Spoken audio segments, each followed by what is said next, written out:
Welcome everybody.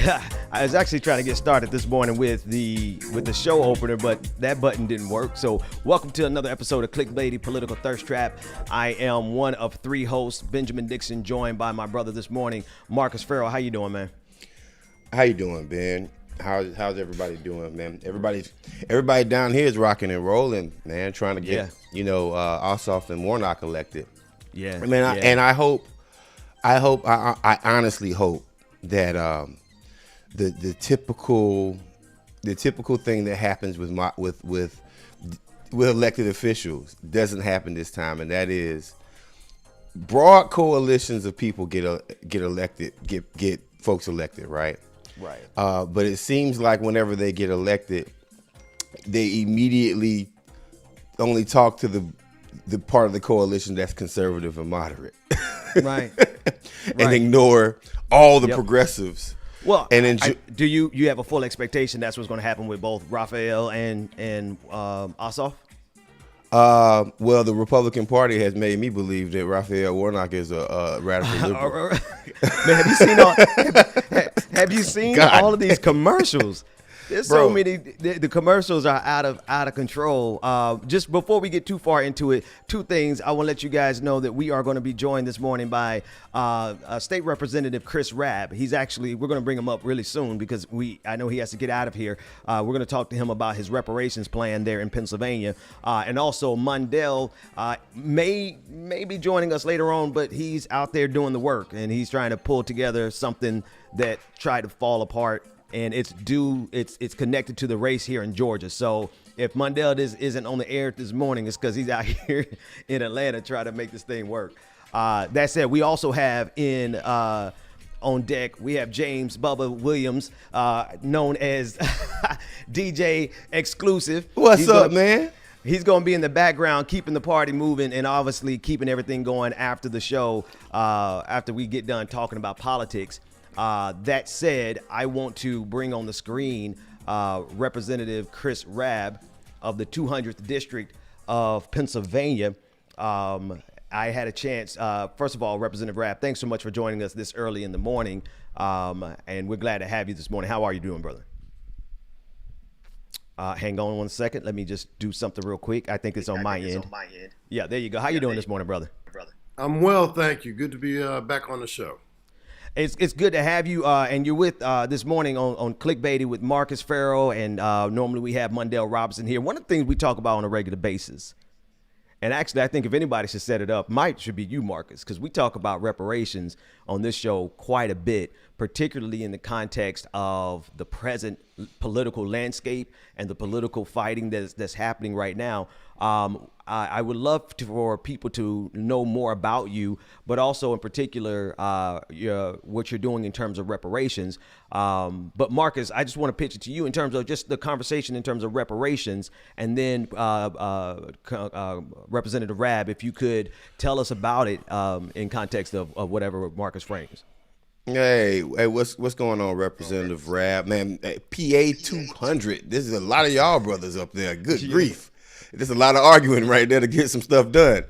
Listen, one of our issues, but one of my issues for years. When I served as Black Outreach Director for Bernie Sanders, I believed in 2016 that he should have been talking about reparations along with all the other things that he was talking about. And the reason why is because we have white guys, white gentrifiers, wearing Reparation Now t-shirts in communities across the nation if he had did that back then, right? He's since switched over, but we have this current environment where folks want to force the vote. Right. And they want to force the vote for Medicare for all. Right. And I'm pretty sure you've been following some of it. My issue has been like this right here. How can you ask black and brown people to risk their political careers and effectiveness without having anything specifically tied to their communities? Right. We all know. And my argument is for Rep 1. We call it hashtag Rep 1, but it's reparations first. Right. Because we all know that we can get free health care, but as I said in the tweet yesterday, we can get free health care and it'll just be free death for black women unless we address systematic racism within some of our structures of society, right? So, I'd like to get your thoughts on that. And I also just, first off, just explain exactly what you're doing and it's your floor, brother. Thank you. I appreciate that. So, I mean, I agree with you. Look, we have a moment now where we have mainstream political candidates, public servants who can use these terms in mainstream conversations, right? So we have folks who have reparations plans. None of them were particularly impressive to me in terms of the presidential candidates, frankly. Um, People are talking about the issue, at least on a superficial level. They're using terms like structural inequality and systemic racism and white supremacy. And, I mean, frankly, I'm a 50-year-old black man. I'm shocked to hear that in these circles. So that's a good step, but it's not nearly enough. Ultimately, it's about policy. So to your point, it's about policy. What are you doing to put this forth? And we need to have, we need to demand legislative action on that issue. But we first have to educate folks, both within our community and without, because there's a lot of misunderstanding about what reparations is and what it's not. And we got folks who are trying to disrupt the conversation too, because I think they're probably paid by the right wing. And I think that sets us back. So we got to have these conversations. So what reparations is to you is not necessarily what it is to me. It's you could say the same thing about healthcare, right? Whether it's single payer, you could talk about environmental policy and say, okay, what's the difference between renewable energy and clean energy? Well, should we embrace nuclear energy as a part of that mix? All of these things have to be laid out. And until we have a level of civic literacy within our own community about what we want and what really matters, we can't be making demands of others. So we need to do our homework to make sure we're on the same page to the extent we can be. And frankly, in any moment in our nation's history, black folk, we've always had internal issues, like every other group. I mean, no more, no less than any other group. But we have to have those conversations. We have those honest conversations. We move forward as a people. We don't always have to agree on the same approach because there's not one right way to do anything. But I don't think you can have a meaningful conversation about racial equity in an incoming Biden administration without talking about reparations front and center. You can't do it. And it is insulting not to do it because it's denying the original sin, the formation of this country. You cannot talk about how great this nation is and this notion of exceptionalism, which I don't believe in, without talking about the enslaved labor that created the greatest financial gains in world history. You can't do it. It touches every institution in every geography. So you're in Georgia, right? Yeah. Yeah. I'm in Pennsylvania. The slavery existed in both states. We hear about it in Georgia. We don't hear about it in Pennsylvania. And so we give folks in Pennsylvania in the North, white folk, credit. Oh, they didn't believe in slavery like those racist white people in Georgia, like Pennsylvanians were any less racist. So their connection to slavery is different, but was no better. And so what district are you in, brother? Where you in? District, which is Northwest Philly. So I'm moving there. You are welcome, brother. You are welcome. I want you as my representative, bro. Let me do a follow up to that because one of the things we covered yesterday that was kind of traumatic. Just watching the video of Dr. Susan Moore as she was describing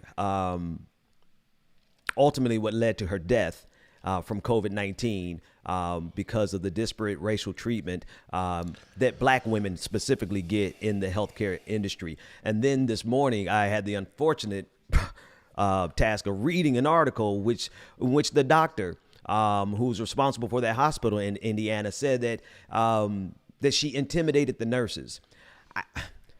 I know we're here to talk about reparations, but I feel like it's impossible for us to actually understand the urgency of reparations if we don't acknowledge the disparity that exists, no matter if we control for race, for class, for income, for career. This was a doctor, and she died because of the racial disparities or the way they viewed her and the way they viewed her situation.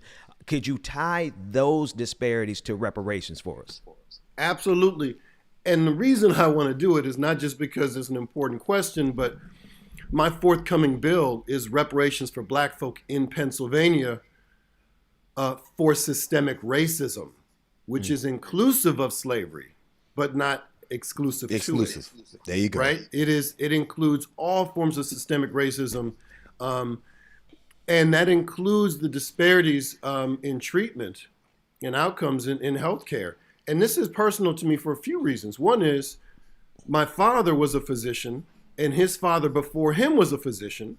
His father was born in Columbus, Mississippi, the grandfather of an enslaved man who bought himself out of slavery and all his children and his wife, and set up a prominent business, a meat market in Columbus, Mississippi, before the Civil War. And it died in the Great Depression under my great-grandfather. And he allowed all 6 of his sons, he said, whatever you want to do, I'll support you. And my grandfather loved education, and he went on to go to Fisk and Meharry and be a physician, and moved to his new wife's native home, Kentucky. And in 1950, there was a U.S. Supreme Court case that was argued by Thurgood Marshall. So this is 4 years before Brown, that opened up education, higher education and training to black folk, which was otherwise illegal, certainly in the state of Kentucky and other places. And so my grandfather became the first black anesthesiologist to be trained in Kentucky. Well, there was one condition, and this was at the Jewish hospital in Louisville, Kentucky. He was not allowed to see white patients or eat with white people, so he had to eat in the basement or something. And that was 1950. The same year, my father desegregated University of Louisville as an undergrad and went on there to med school. These things are institutional. But before he went to University of Louisville, when he graduated at 16 from high school, it didn't matter how good his grades were, what his parents were college educated, he had to leave the state to get an education. He went to Indiana University in Bloomington, right? This sister who died because she inhabited the wrong body and had too much knowledge that made people intimidated. When all of us, I'm sure, have heard at some point the critique that we are arrogant. That, who do you think you are, right? On a daily basis. On a daily basis, right? Listen, I have to make excuses for how I use my native tongue, whether I code switch or not. I have to apologize for that. And so this woman who was trained in this field was victimized by her own knowledge, because there's a price for black excellence in this country. Tulsa was not about the usual narrative about black folk. It was they were punishing black excellence because we were independent. We were unapologetically black and doing all the things that a white American longs to do successfully, and they got bombed out, right? So she was being punished for the things that we were supposed to be doing, but when we actually do it, it enrages folks. And that is part of the systemic issues that we have to address. It's not individuated. It's not about one person. It is about a system that punishes us for affirming our full humanity and all the things that we should be doing as Americans, as human beings, as global citizens. And that mentality has to be addressed. Now, you can't change minds, you can change actions, and those behaviors potentially can change attitudes in future generations. But we have to start with that conversation. And if my bill is only just a conversation starter, because I work in a very large state legislature that is run by the Tea Party. But maybe there's some sisters and brothers who are state legislators in other states where they have a majority and they have the moral courage to do the right thing and introduce a similar bill that addresses the history of systemic racism and slavery in their state. And then we can push the ball forward, because none of this happens overnight. It doesn't happen by one public servant, one party, one election cycle, or even one generation. We are all those people who benefited from multiple generations of activism, and it's not going to happen on one floor vote. This has to be a movement. I got a question for you, a follow-up question to all that. First off, you come from a long line of black excellence, brother, and that is just awesome to hear every single time. First black is always a thing, but actually first black is a real thing, right? So I want to back up and ask this right here. So I believe I'm a fan of the Dr. Daugherty Duke University study. And people always point to, even though I support HR 40, I'm starting to believe that HR 40 is just a way for the government to prolong the conversation when the information is already there, right? If Duke University, right, like, the Southern Harvard or whatever they call it, right? If Duke University does a study on reparations and it's officially done already, then it's done, right?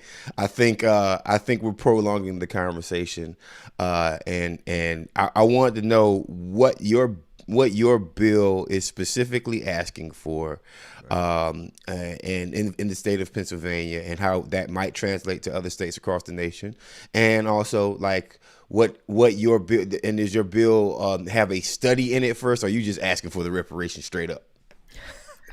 Thank you. So look, I'm about to lose my mind about these studies. Let me tell you why. Let me tell you. So, and this is a critique of government. This is a critique of elected officials. This is a critique of just society at large as well. No one gets all the blame, but there's a lot of blame to go around. Let me tell you something. There was a study. A resolution was put up to study the state of the death penalty in Pennsylvania, brothers. This study came out in 2018, I believe. It took them 7 years to produce a report this thick that nobody read. And the conclusion was, wait for it, the death penalty is problematic. The death penalty is problematic, brothers. 200 pages, 7 years. See, I'm trying to not use colorful language. 7 years to do a study that... It's more than welcome on this show, but I know you're all right, well, this shit was fucked. Yeah. I'm listen, because I know people on death row. I know people who've been exonerated from death row. I got a brother, Jimmy Dennis, who lives about a mile away from my house, who was in a box for 25 years. He came in at 21. He didn't do it. He had to take a deal in order to get out early to see his mom before she died.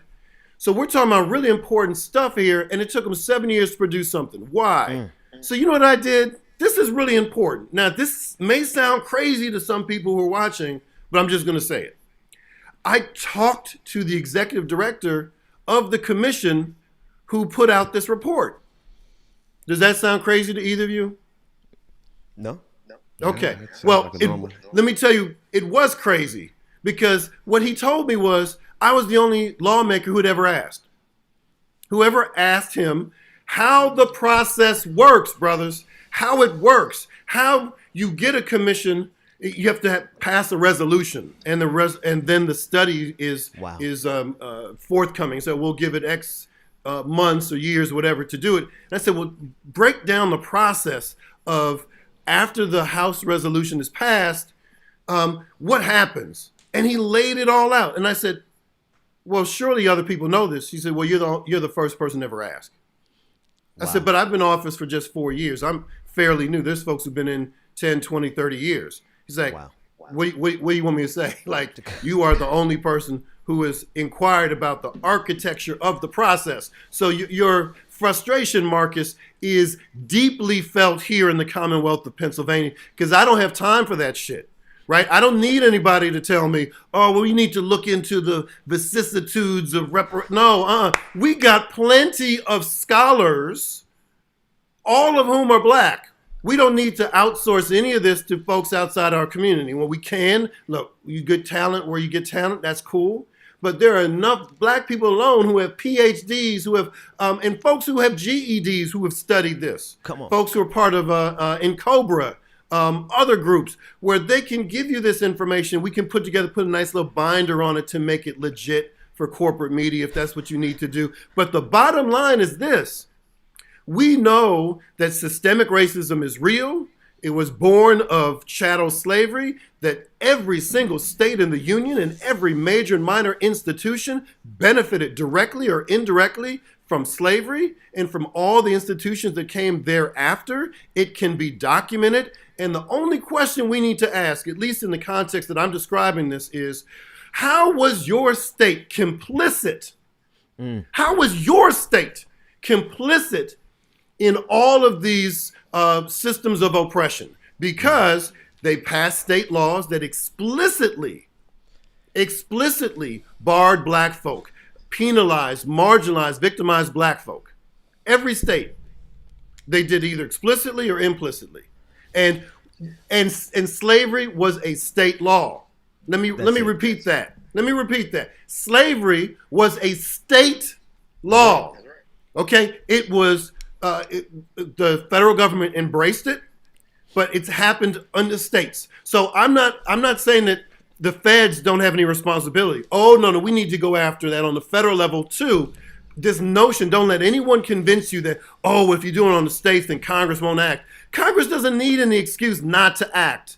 You got a bunch of cowards in there. Right? We need to do federal. We need to do the states. We need to do corporations. We have municipalities that have ordinances that say any corporation that's been around before slavery has to do a report about its holdings related to slavery. I think in San Francisco, here in Philly, they've done it. You need to do it too. Also, religious orders. Come on. Right? The Jesuits, Georgetown, they documented who was owned by the Jesuits and how they used that money to build out their campus. And now they basically have a little reparations plan at Georgetown. Anyone who descends from someone who was enslaved, who was once owned by the Jesuit order, they get hooked up. I actually have a friend from high school who descends from one of those folk. So we have to do it across the board. Universities. My eldest son is applying to colleges. He's applying to colleges that some of his ancestors who were enslavers helped create. He should go free. Now, I say that too because I don't have a whole lot of money, but he should go for free. They should all operations should not be based on a check. Yeah. I'm losing. No, I think he came back. Yeah, I think he came back. Hey, Rabb. Last question for you, which is, I'm sorry, that's all right. This is always good. As a black representative, I'm pretty certain that white progressives and white moderates sort of expect you to come to the table and expect a certain vote on things from you when they are proposing laws and when they're proposing actions. I'm pretty sure that there's a broad coalition of white progressives and moderates who've been elected to state house that want you to vote for those bills. Here's my question. Do they come to the table for us when it's time for us to ask for reparations? Do they come to the table for us when it's time for us to ask for equity in everything that they're proposing, whether it's, Medicare for Pennsylvania, whether it's free college in Pennsylvania, like whatever these laws are, is there expectation and do you see it reciprocated? Because I asked this question because I don't see a reciprocation for black folks who have consistently held down all the Democratic lefty votes and built the coalition, even though we haven't been invited to the coalition electorally all the time, from progressives and moderates, right? We know the moderates don't do much for us. And this is not to trash people who are centrist. This is more so to just to know we know what the deal is. And then the surprising argument is the leftist, right? Like, y'all aren't blindly behind reparations. Y'all aren't carrying this on your back and running up that hill and going to die in battle for it. So talk to me about that dynamic. That is quite a dynamic. One, there's not a particularly large group of self-identified progressives in the Pennsylvania General Assembly. So it's a small handful. There's 90 Democrats out of 203 in the House. And of those 90, maybe a dozen might identify as progressive or use that term in front of various audiences, but probably not more than a dozen. The most are liberal to centrist, and then there's a few blue dogs. So it's a dynamic. It's a power dynamic. Look, if you don't have, it's either organized people or organized money, and I put my money on organized people every time. So we need to organize. Is there a voting block? It doesn't matter how many progressives there are if we don't vote the same, right? And we don't use our collective strength, and we don't use our brothers and sisters who are on the outside of these institutions, who make demands from outside inward. Like that has to be a strategy. The reason I was able to get my police misconduct database bill passed unanimously in a Tea Party controlled chamber is because people took to the streets with all this civil unrest and these peaceful protests across the Commonwealth, and they scared the bejesus out of these folks. You're talking about protests led by white people in rural Pennsylvania saying Black Lives Matter and scaring the heck out of their elected official, and that got them to the table. So it's not just about expressing our political values as elected officials on the inside. It's about empowering and collaborating with folks on the street, because most of these meetings and places where decisions get made are actually publicly available meetings, and no one shows up. But if all of a sudden you see a whole bunch of angry Black folks show up, or a whole bunch of old white women who they know vote every single election, there's going to be a different dynamic. It requires both. It's both and. It's not either or. And I tell this to people all the time. We can't just employ one tactic. We have to do multiple tactics. And it goes to, I just want to mention this too, because we talked about it last time, is the whole framing of defund. Defund the police works on the streets. It doesn't work in the halls of power. It doesn't work necessarily in campaigns. It has a purpose. Not everyone has to be using the same term. Martin Luther King wasn't talking about Black power initially. That helped, though. It helped. They were coming at from different places, the same goal. And when they realized how much they had in common, who started getting nervous? And they started picking off these brothers, right? I mean, the reality is it's bigger than any one individual or any one approach. I got to say this to one. First of all, thanks for joining us this morning. And we're speaking with Representative Chris Rabb of Pennsylvania's 200th District, and we are discussing with him the nature of reparations, the policy that he's proposing there in Pennsylvania, and how it applies to the broader conversation across the entire nation. You said something earlier that before we let you go, I gotta have you speak on it. You talked about why should we have to apologize for our excellence because they perceive it as arrogance. Could you minister to me this morning on that one, please? And look, I descend from two Black folk from Maryland and Kentucky who were civil rights guinea pigs. They were born out of that politics of respectability, which at the time many believed was the most efficacious way to move forward as Black folk. Not everyone did, but my parents didn't have a choice. And my father, who was 13 years older than my mother, from Shelbyville, Kentucky, born in 1932, he had to be perfect. He had to do everything right. I never heard this man curse, didn't drink, didn't smoke. I joked that he was born in a suit. He had to, and the stress, the pressure on this brother. And he was an only child, and he was a junior, and his dad was a bigwig in a little town, being the Negro physician to the Black folk. It was so much pressure. And he didn't talk about all the racism he had to suffer. And he just was the first to do this and the first to that. He didn't ask for any of that. He was not inspired by money or fame. He just wanted to make his people proud. That's what he wanted. He wanted to make his mama and daddy proud. And so much pressure on him. And he died at 72. And he accomplished so much as a physician in helping his people. And he internalized all this trauma from people who said, who do you think you are, and where you come from, and how did you learn that, and how do you know this, and who gave you the right to write books and do all these things. And we have to embrace this, because it's a form of resistance to be excellent, right? It puts a target on our back, but our bodies are inherently targets and monuments to systemic racism, and we have to fight back. And we have to realize that we don't have to all agree. We do not have to all agree, but we can have solidarity and have differences of opinion. Brother Darity is a really smart brother. I don't agree with everything he says. That doesn't make him wrong and make me right, but it allows us to have a conversation to allow us to move towards that level of excellence that's going to get something done. Nothing's going to happen from being in our comfort zone and only listening to folks who love everything we say. We got to break out of that. And I think, and I just want to say this, being on a show like this with you two brothers is, oh man, it's such an honor. When you talk about first, I've never been on a show like this before. I haven't been on a show like this. This is important stuff, and this is independent media. This is black media. This is black men being unapologetically black, talking about things that matter for us, by us.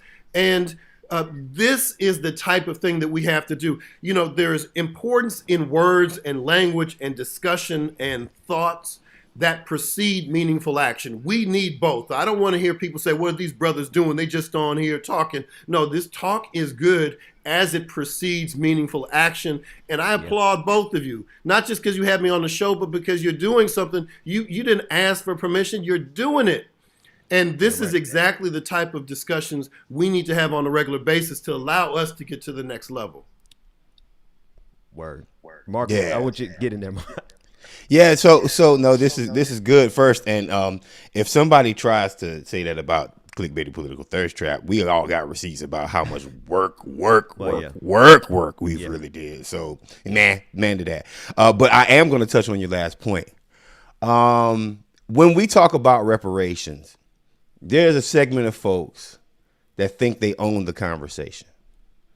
Right? There's a segment of folks who think that, you know, it's my way or the highway, right?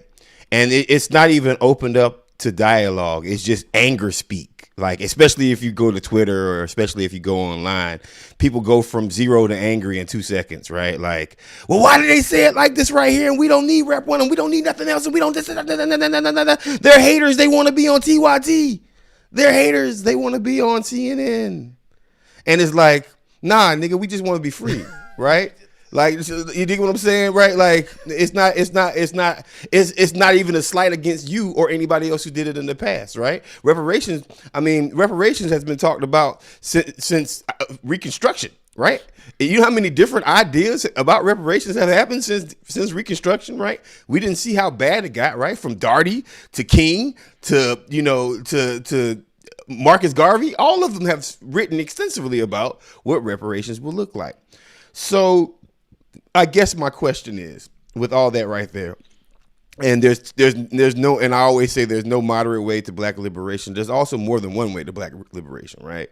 My question for you becomes, how do we get on the same page when it comes down to reparations instead of the anger speak? We had a whole show made about us. Somebody else did a whole show about us and reparations, like how we were trying to get on TYT and CNN, and I was just like, well, damn, you don't even know me like that. But you know what I mean? Like, you really don't know me, right? So I guess my question becomes, is there any way that we get on the same page? And is there one way? Like, can you even admit that your bill might not be the way that is the right way? Oh, listen, not only can I admit it, I can give you receipts about how I've evolved within 18 months. Listen, I want to tell this to your people out there.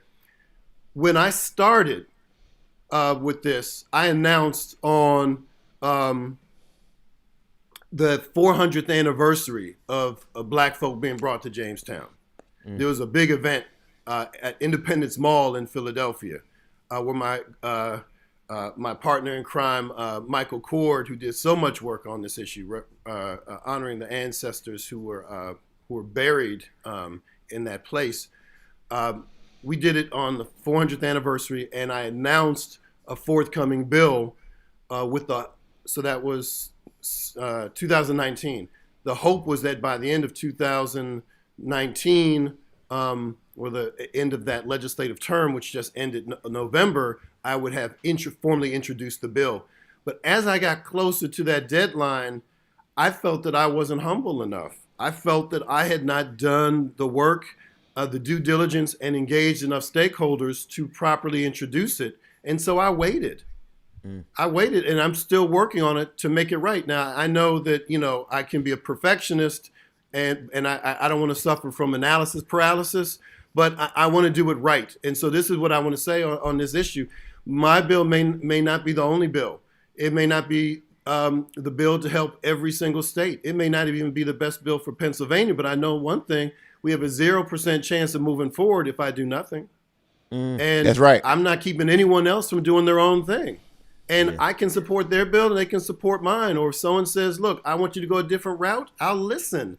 But I do want to say this because it's important. I asked my interns, all of my interns at the time, to reach out to Professor Darity and get his input on the substance, the kind of framework of my bill on the state level. And he basically said, nah. He said, this needs to be on a federal level. And my interns came back very demoralized. And I said, listen, this brother is a bright man. He knows a whole lot, but that doesn't mean he knows everything. And it doesn't mean that your efforts don't have value. Right. And I don't believe that he is an expert in state legislatures. That's not his area. And I'm not saying that his expertise where it is in is less than what he says it is. But when it comes to the states, I think I know a hell of a lot. And I know other folks who do too. And that's my focus. It's not one versus the other. And we have to ask ourselves, if we're going to have a conversation about reparations, can we intelligently discuss all the different ways reparations can be provided? Can we talk about the history of reparations to folks who aren't Black? Can we talk about what it is what we're seeking to solve? Because I'm seeking to address systemic racism as facilitated by the government of Pennsylvania against Black folk over generations. Okay, that's what I'm focused on.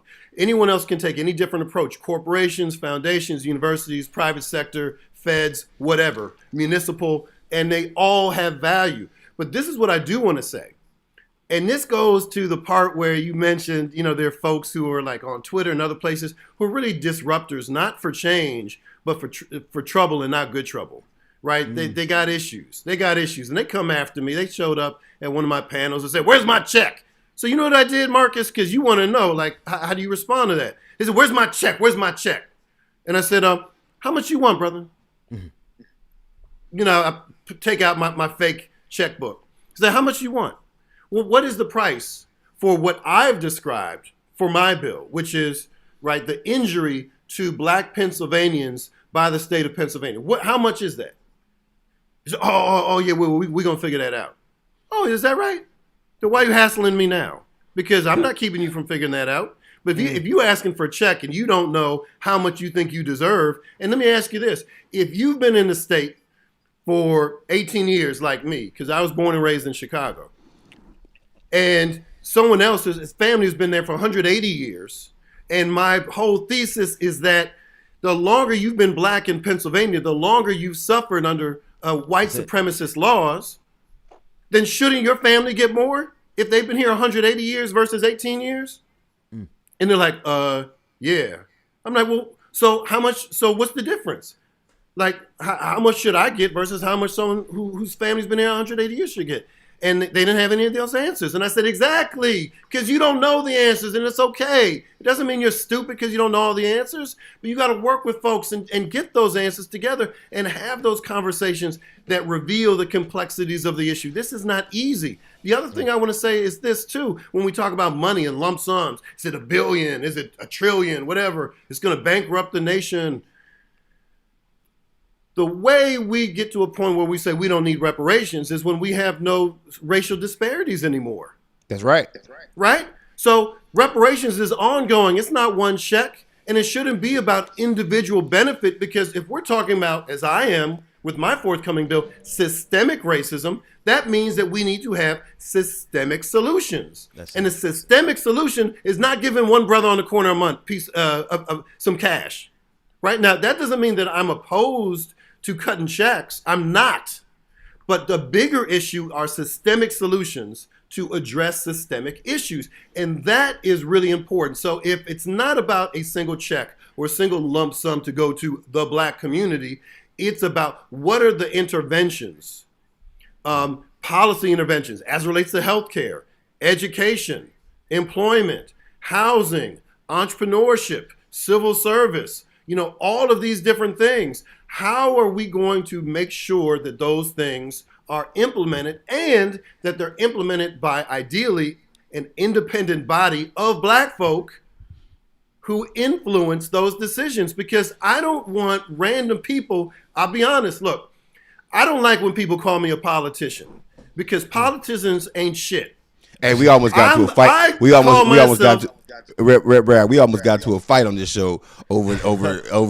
I mean, a real fist fight. Like because we called you a politician. Yeah, somebody called me a politician. It was like, oh no, you don't throw that word around. Like no, because look. I mean, people think I'm being semantic. I'm being cute with language, but no.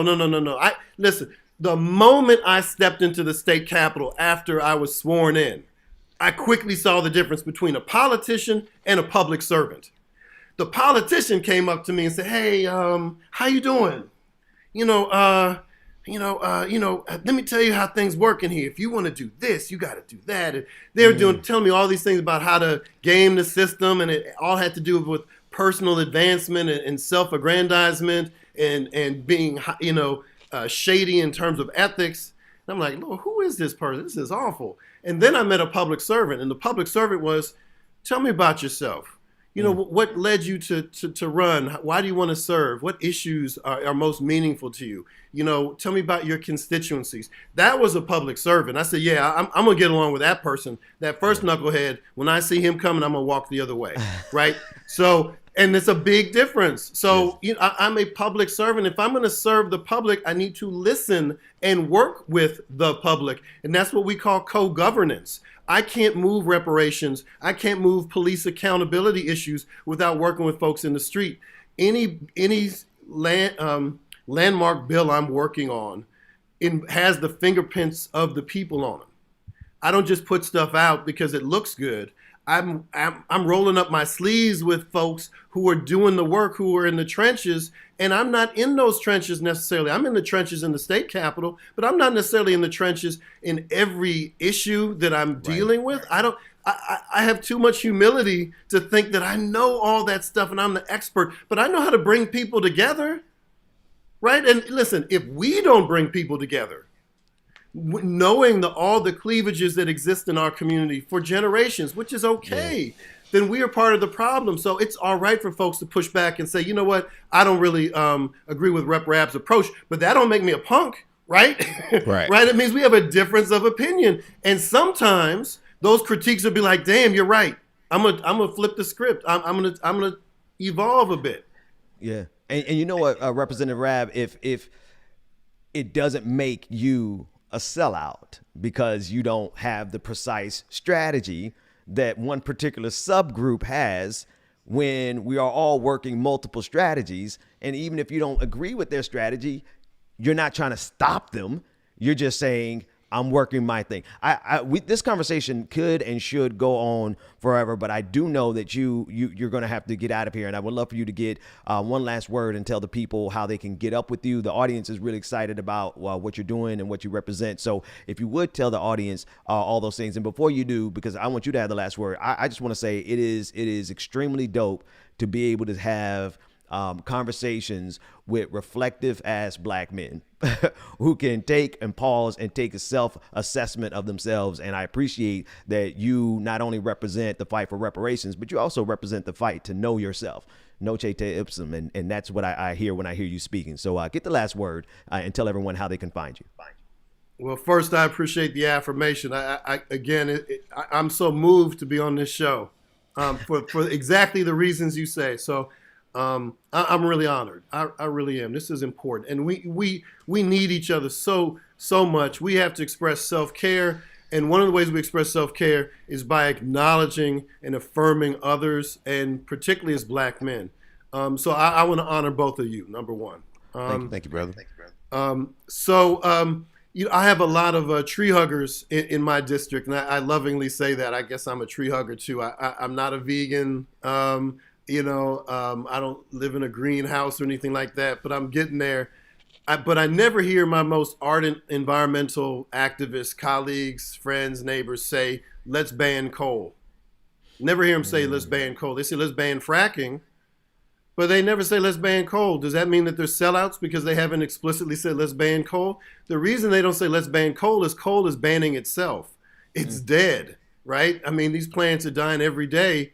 So we don't necessarily need to use that framing, right?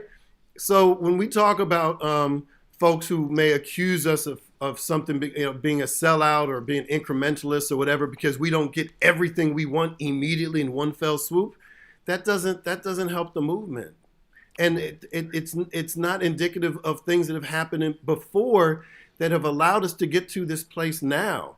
Whether it was the abolition of slavery, it wasn't like we could we were enslaved and we weren't, and we could immediately vote or have all these other things. It took multiple amendments to make that happen. That was the political reality of that day. Or in the civil rights movement, we didn't.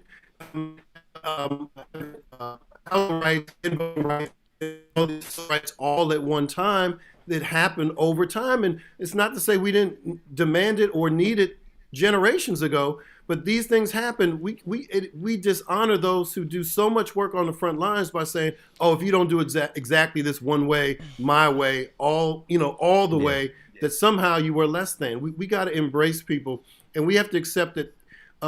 Even the smallest, most imperfect step is still us moving forward, but we are acknowledging bigger issues, systemic issues, where our goal is not incrementalism.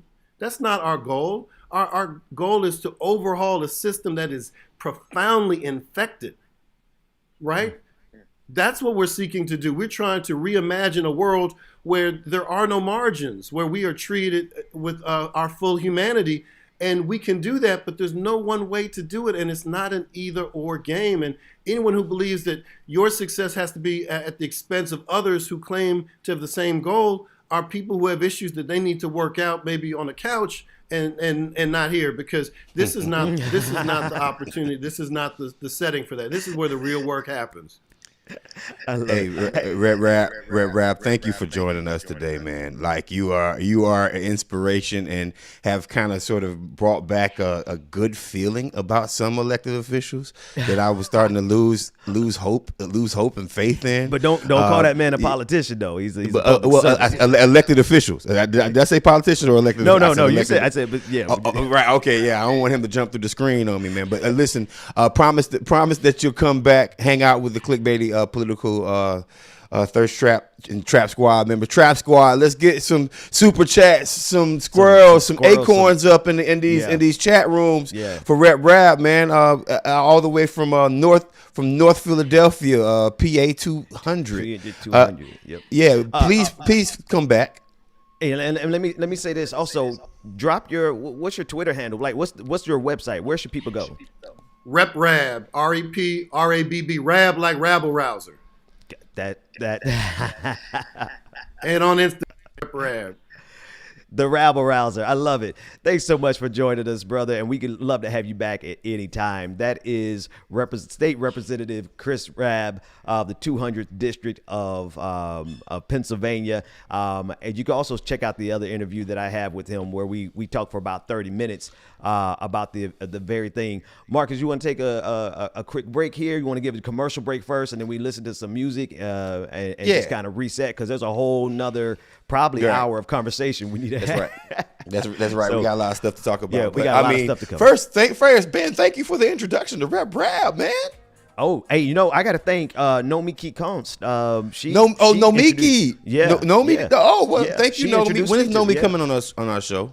You know what? We were supposed to be anytime. I'm sure we can invite her. Yeah. She says she's down, right? And we have not had a white woman on our show yet. So I'm just saying. I mean, if we're going to have one, it might as well be Nomi, right? It might as well be a dope one. Hey, Mr. DJ Exclusive is on your screen. We're going to let him play for a minute. And when we come back, we're going to talk about, there's a whole lot of other serious stuff that we got to talk about in addition to what we just got through talking about. Those feds, man, feds are still cops. And they are not going to hold themselves accountable. And we have to discuss the decision that was made about Tamir Rice so many years later. We'll talk about that, but we're going to vibe first. It's in your hands. Hold on. Marcus for America, Instagram, Twitter. There it is. Yeah, Marcus for America, Instagram, Twitter. Get these likes up right now, man. We're not at enough likes on YouTube. Follow us. Follow me on Twitter. Marcus for America. Follow Mondale Robinson at Mondale Robinson. My brother's not here to represent himself, so I'll do that. And also, man, make sure you follow Clickbaity, Political Thirst Trap, on Facebook, Instagram, Twitter, and we will be having some new content coming up. I promise, sometime in January for our Patreon viewers. Oh yeah. Even if I have to start doing lives about me and the puppy just hanging out, that's gonna be your content. That's gonna be exclusive. Bro, Marcus is about to do an OnlyFans on y'all. It's gonna be him and his puppy doing an OnlyFans in the year of our Lord 2021. Oh man, that was great. Ben.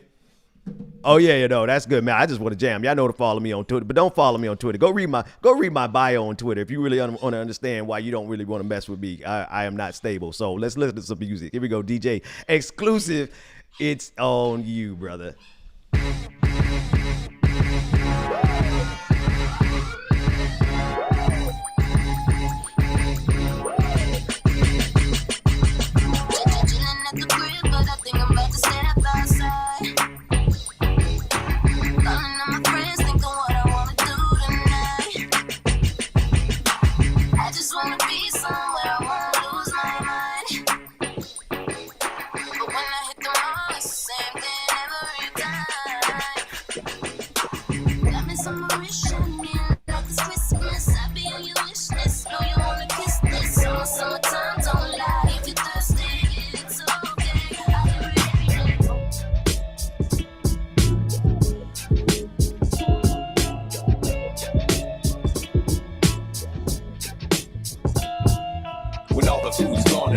Filled with trash. Is that when they realize you can't eat cash? When all of the water is brown, it smells funny. Is that when they realize you can't drink money? Yo, it's time to wake up. It's time to wake up. Wake up. It's time to wake up. It's time to wake up. Wake up. It's time to wake up. It's time to wake up. Before mankind and Mother Earth break up.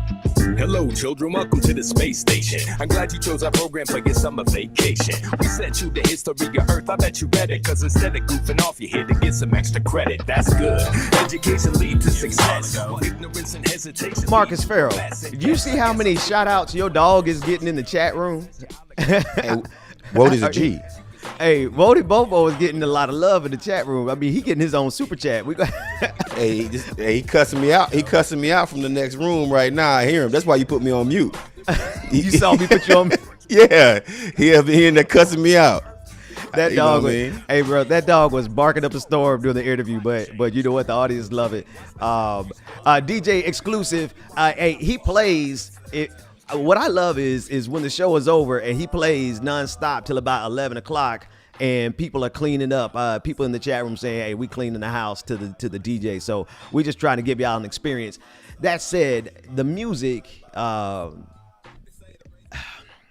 hate to do a hard shift like this, but did you read the article about the decision that was made about Tamir Rice?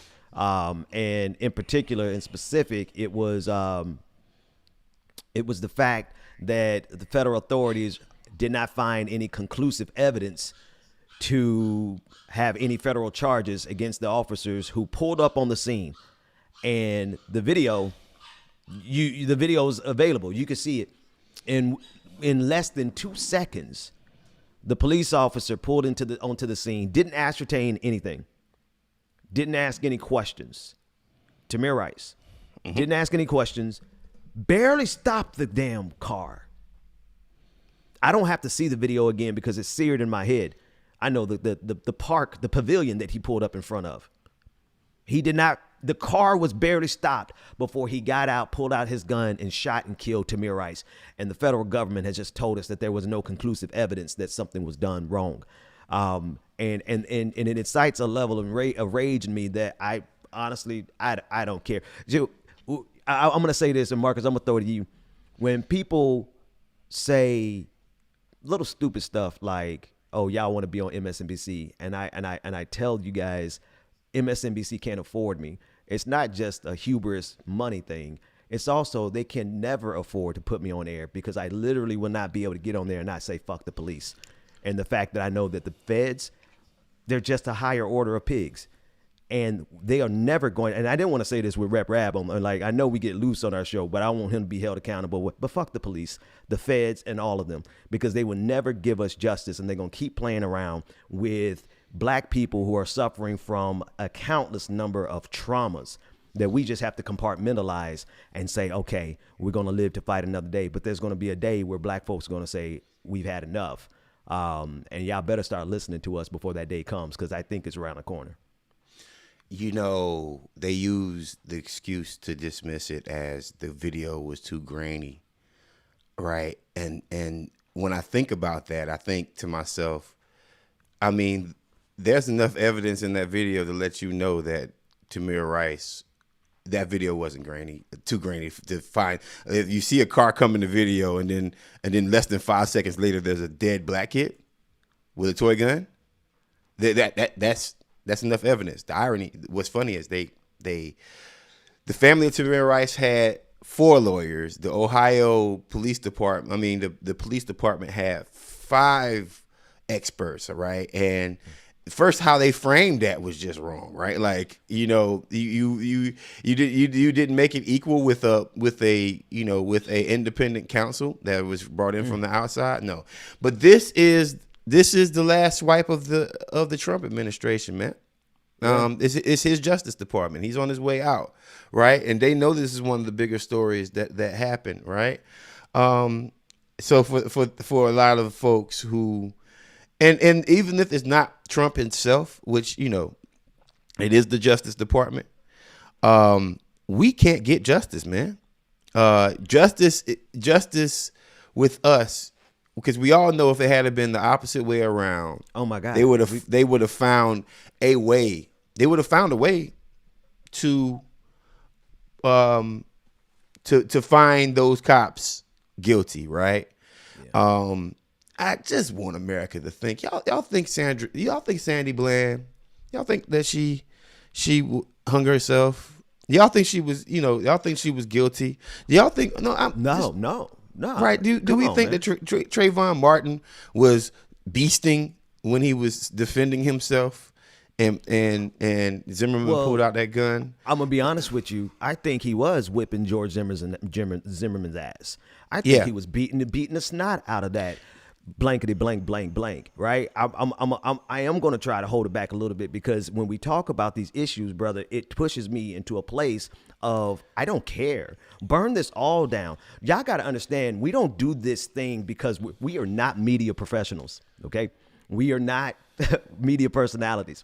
We are not news. We are angry black men who just knows what the hell is going on and can break this shit down for you. But if y'all keep playing with us, there is a side to not just black men. Y'all keep stepping on these black women's toes, and y'all gonna see that they've been more rowdy than us the whole time anyway.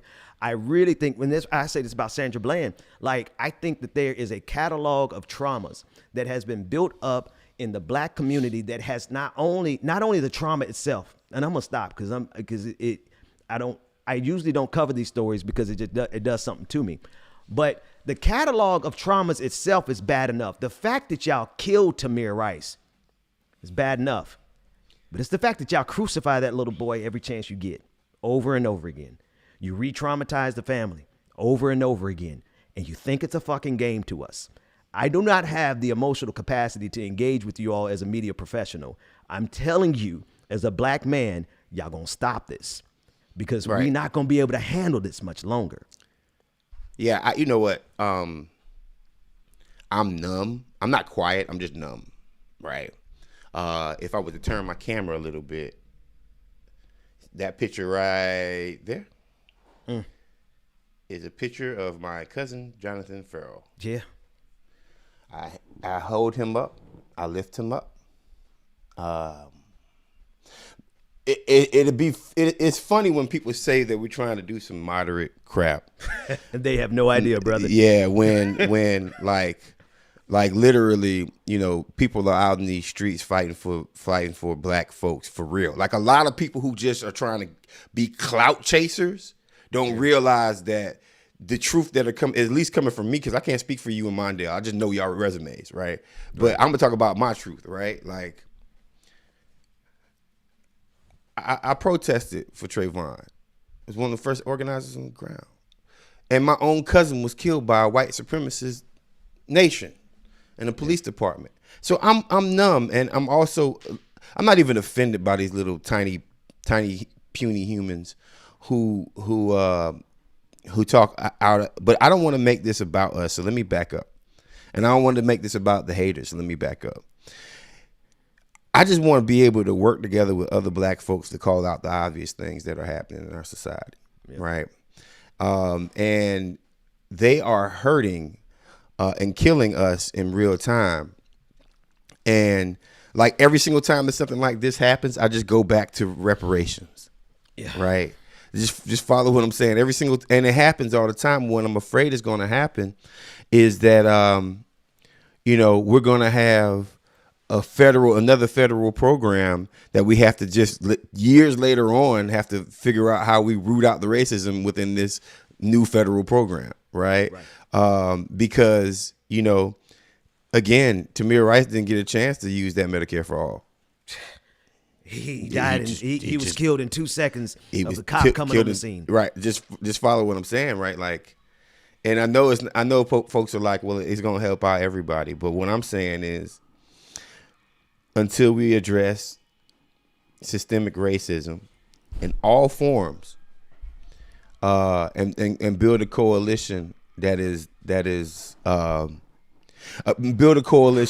sustainable, right? Like, Bernie didn't win because black people in the South didn't want him, right? I mean, not didn't want him. Let me say they didn't know him, right? And that's a fact, right? Black folks can't get stuff like reparations and stuff passed because there's not a broad enough coalition of people to support that outside of our own universe. As a matter of fact, a lot of our elected officials think that it's so risky that they're even afraid to say the R word, right? I mean, think about it. Slavery was how many years ago? And this was the first presidential campaign where the word reparations really came up consistently.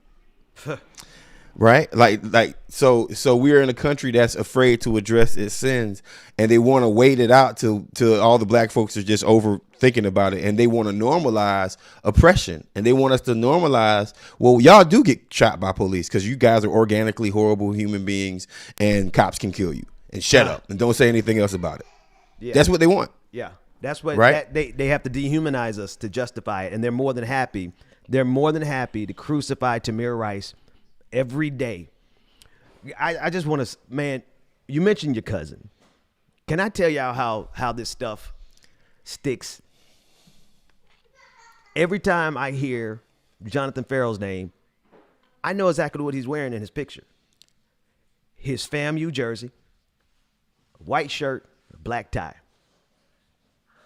Do y'all know how many black people are processing this level of trauma every single damn day in this country? And it gets personal because that's your cousin, fam. Yeah. That's your people. And then I saw a friend in the chat room mention my friend, Corey Jones, who was killed by police officers on his way home from work. And that might be one of the few instances that I've seen a modicum of justice, in that the police officer who killed Corey Jones was actually found guilty. But you know what real justice is? And this is not my quote. This is the Noah Chonga's quote. Love that sister. She said something, and I'll never forget. Real justice isn't finding these cops guilty. Real justice is stopping y'all from killing us in the first place. Right. I'm. Here's the thing. I will go back to watching this show. Y'all can hate watch me. You'll hate watch this show all you want to, because there's a 90% likelihood that you can't whoop my ass, and then I'm on. Don't run up on me. Hey, I was saying the other day to myself. Hey, Marcus, I was saying the other day to myself, like, man, I might have to step to Marcus one day, but I know when I step to you, I'm gonna be right at your chest level. I'm gonna be staring at Dog, you. And like Richard Pryor said, this is an ass whooping, and I'm willing to find out if I can take it. We gonna have to find out. Sometimes we're gonna have to find out. We gotta find out. But even more importantly, like, folks be talking, man. Y'all just be talking. Like, real pain is when you working on a black person's campaign that's actually talking about reparations, and then you find out that your cousin died by a cop, right? And you having to utilize your organizing skills, who you've typically used them for other people and other families. You have to use it for your own family. Yeah, and that's something. And then you're low key grateful that you're in position to actually help, but you also wish that you never had to be in a position to help that kind of situation. Yeah. So, if y'all think that's gonna get me a job on MSNBC, fine. If y'all think that's gonna give me a opportunity with TUIT, and I don't have a problem with them brothers, but fine. The only platform I care about is Clickbaity Political Thirst Trap. Yeah. Right now, that's I listen to a lot of other people, but this is the platform that I bring it here, right? And stop hating. Just stop being a hater. Stop being a hater because you think that everybody is trying to do some kind of nefarious sellout. Listen, Jonathan Ferrell is not a nefarious issue for me. Right? Like, black folks getting killed by police is not a nefarious issue for me. There's nobody paying me in the back end because I want to fight for people to not get killed by police. There's nothing nefarious about me saying. Matter of fact, is this advantageous for me to mention reparations in the political world that we are still in right now? I got blacklisted for mentioning reparations on the most progressive presidential campaign in history. Yeah, you bastards! Y'all don't know. Y'all don't know nothing. Y'all really don't, man. But one day, man. Let me flip it like this. Let me flip it like this, bro. I'm gonna tell you, like, I'm trying to tell myself, like, look, I'm honestly. I mean, we're human beings, so of course we do relate every situation back to us personally.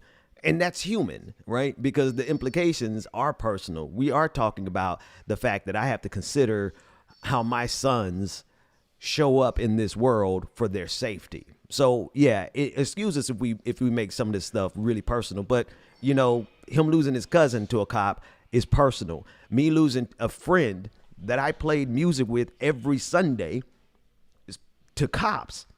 Pretty damn personal. But let me say this. I'm gonna say something on a religious tip. There's a scripture from that dude Apostle Paul, and he said, I bear within me the scars of what I've already gone through. From henceforth I let no man bother me. I'm gonna say this about us and what we do. I'm trying to talk myself into actually following that advice, is that from this point forward, I don't give a damn what y'all think about us. We can't. Because the scars that we bear in our bodies, just by the virtue that we have the nerve to stand up and say, fuck the police, or we have the nerve to stand up and say, you're not going to keep killing us, and we be like what Representative Rabb say? We're not going to apologize for our arrogance just because our arrogance intimidates you. So that's right. Just get comfortable with the fact that we're going to make you uncomfortable. Frankie Graham, I'm lifting you up, my brother. Justice for your brother, Marcus Graham. Y'all check him out. I guess you got to Google it because we're on different platforms, brother. But I do want to lift you up. Man, are we in an endless?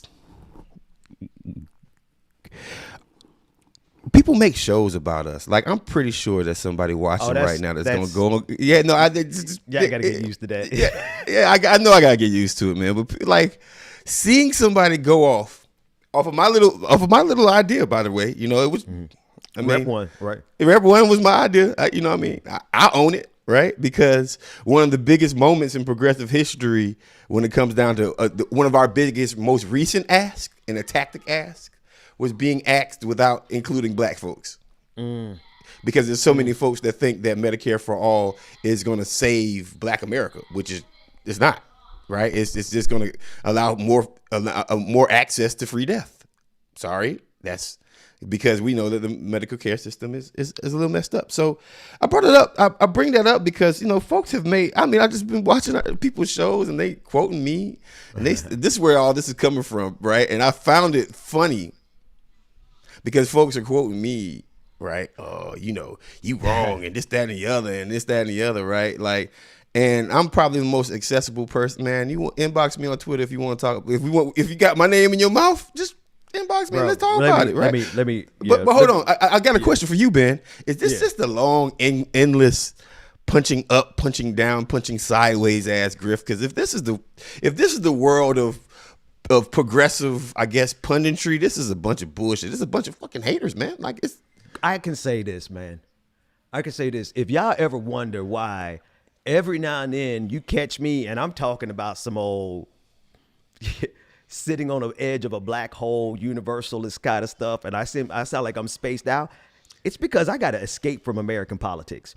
American politics is infantile. It is petty. It is pointless. These clowns in Washington, D.C. are going to sit back and watch humanity die. Okay? That's my real opinion of American politics. To answer your question very directly, yeah. What it is an endless game of people fighting each other, trying to get money. And every now and then, you get people who are actually dumb enough to be genuine about what we say, come in on the scene, and we just wade into conversation with our good intentions. The bad thing about that is the naivete of our good intentions sometimes requires that we end up turning, we flip the script and end up being the craziest dudes in the whole game. You know what I mean? Right. That said, I think I just say brother to brother and to Mundell and everybody. Y'all just got to get used to this landscape, man.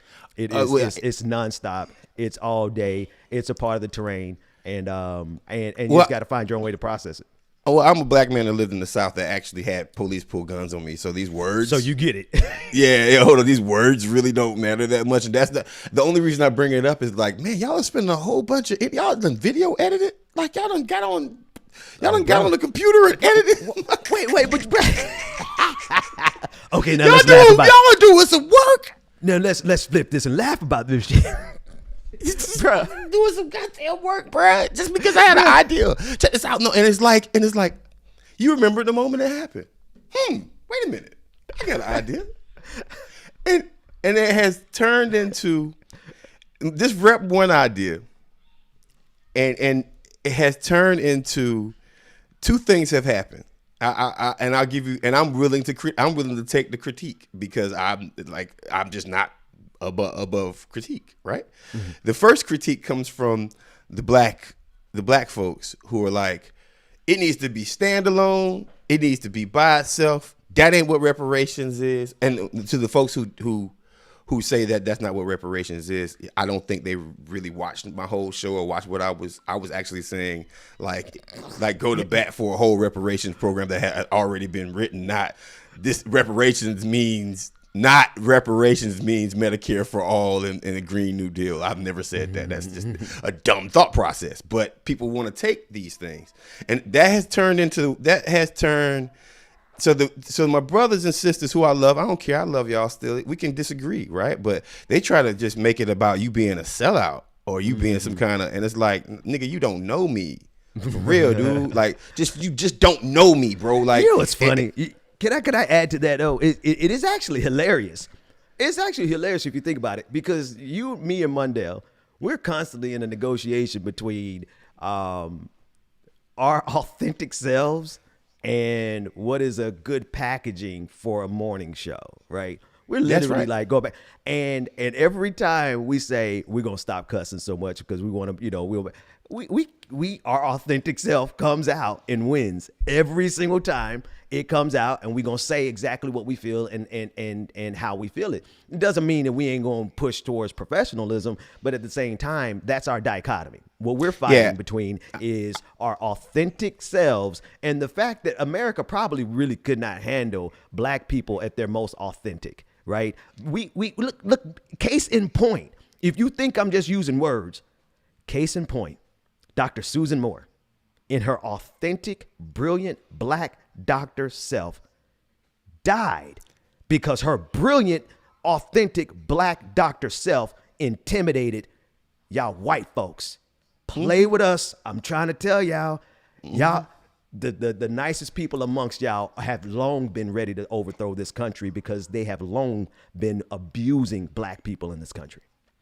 Yeah, I know where it came from because I said N-word, you don't know me. But no, that's the fact. Nigga, y'all don't know us. Yeah, we wild. You just don't know me, man. And it's not even about being gangster. It's just a simple fact that, like, no. But here's the thing, man. Like, yo, I've been out here for real. That's all. But that has nothing to do with the having a spirited debate. But the problem is that people don't approach things in the light of a spirited debate. People approach things like, I want to destroy your whole life and your whole career. And I will say, and it's like, well, first, you can't do that because nobody pays me besides myself. So, so that's the first thing. And the second thing becomes like, from the white left, it's been more of a not now vibe about Red One. Not now. Right. And they really legitimately can't come up with an argument against it. Right. And you know what I'm just happy about? I'm just happy that I managed to, not single-handedly, with the help of the Trap Squad, actually make reparations a conversation about this whole forced to vote thing. People are actually like, oh, well, you know what? There come the black people. And I don't mind that. I don't mind our issues being thrown in your face every single time, because if we don't say nothing, do you think y'all going to do it organically? You think they're going to address like the Green New Deal, right? If it wasn't for Anthony Rogers, right, and other black folks in that movement who talk about the Green New Deal, and it actually says, well, we need to start talking about provisions for the black and brown and indigenous communities that are most impacted by a bad environment, right? Like every single proposal progressives put out need to center black, brown, and indigenous people. That's right. Every single, there's not one. You can't name one progressive proposal that should not be centered in blackness, brownness, and indigenous people. You can't. And here, let's throw something else here. Let's throw the complexities out here, right? The nuance, because I appreciate the nuance that Rabb had. I genuinely appreciate it, because life is not black and white, folks. Life is in the subtle grays. If you haven't learned that by now, you're gonna have to keep learning. Just shut up and keep learning. But let me say this. We have to center indigenous people also, just like you said. You just said this, and I just want to echo it. Can you imagine? I just every day think about what it must be like to see the people who destroyed you ascend to the height of the history of mankind, right? Indigenous people have to look at the United States of America every single damn day and see the blasphemy that it is. This cherished city shining on a hill that's standing on the bones and the ashes of the indigenous populations of this country. So I think America really needs to understand it ain't just us. And there are people, here's the funny thing, Marcus. There are people who think we're sellout. So that I'm not saying that to throw off on them. I'm telling you that to say this, America. If you watch us and you think that we're volatile, where do you get a load of our friends who don't even like us anymore because they don't think we're volatile enough? That's right. I mean, listen, in Tallahassee, Florida, at Myers Park Golf Course, I think it's called Capital City Golf Course, a couple of years ago, in the middle of a fairway, there was a black bone there was a bone that was sticking out of the ground. Come to find out that years and years and years and years and years of this golf course being open, and it's majority white folks. I mean, it's a public course, but it wasn't always black friendly. Years of it, they messed around and found out that there was a enslaved graveyard that these people were actually playing golf on top of in my hometown of Tallahassee, Florida.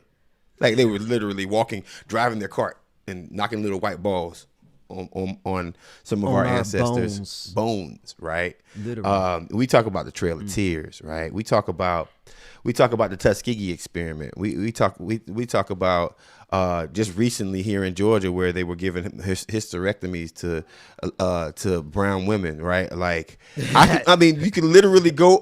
Listen, you can literally go on And progressives got to be. And y'all wonder why I'm telling y'all I need to get some mental health counseling. Listen, 2020 is enough for everybody to say, listen, I got to cut. I'll give it back to you, Marcus.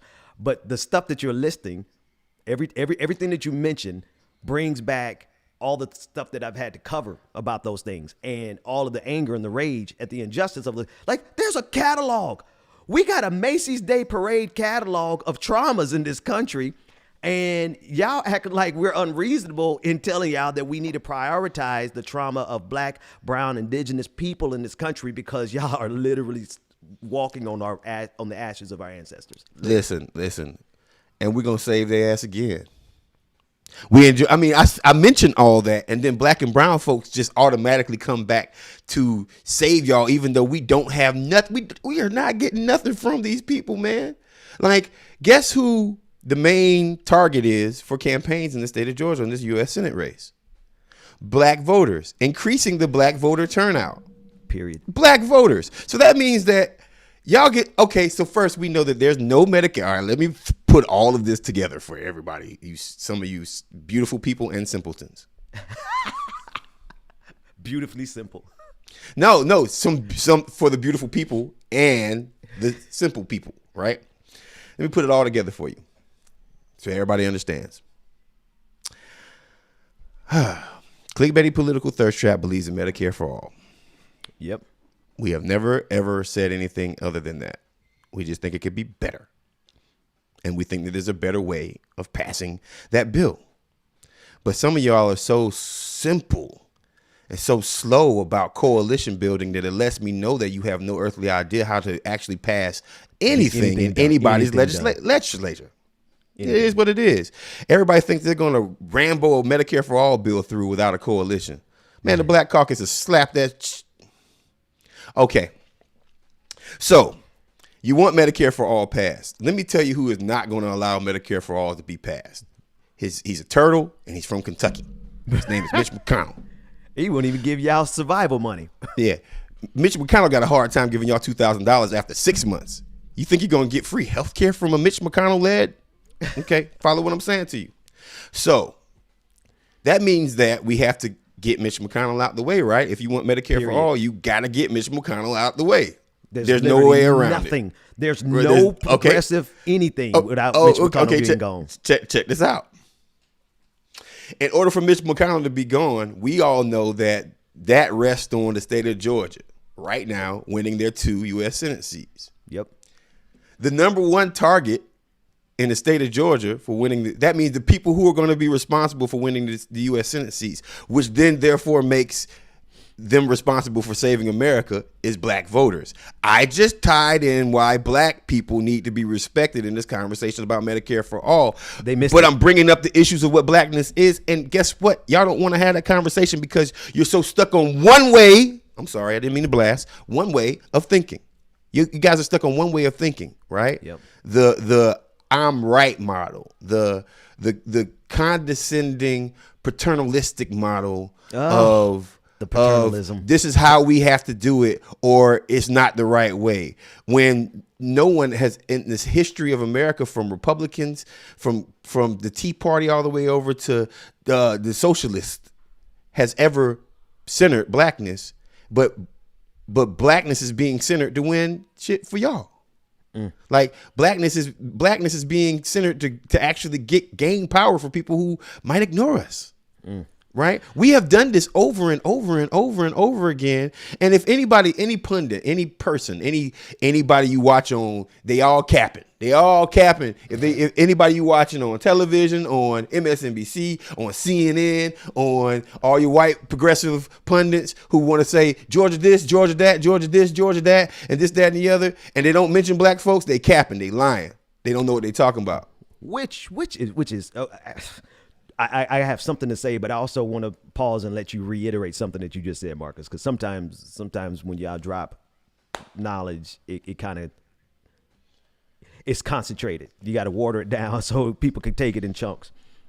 Because what you're saying to America is the literal pathway towards anything more than the crap that we have right now goes nowhere if Mitch McConnell is not out of power. We saw that because he literally inserted himself yesterday to snatch $2,000 out of the mouths of every single American during the pandemic. Now, everyone is saying, oh, it's a pandemic, so we should be angry and we should have Medicare for all, right? Hey, y'all, this man just took $2,000 out of the mouths of every single American. I'm sorry.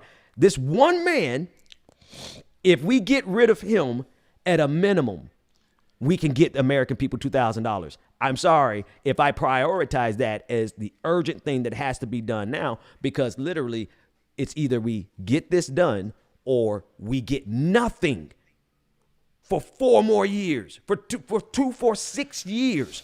So the brilliance of what you said, Marcus, is this. How do you win Georgia? Black people. And y'all niggas don't want to listen to us? No, listen what I'm saying to you.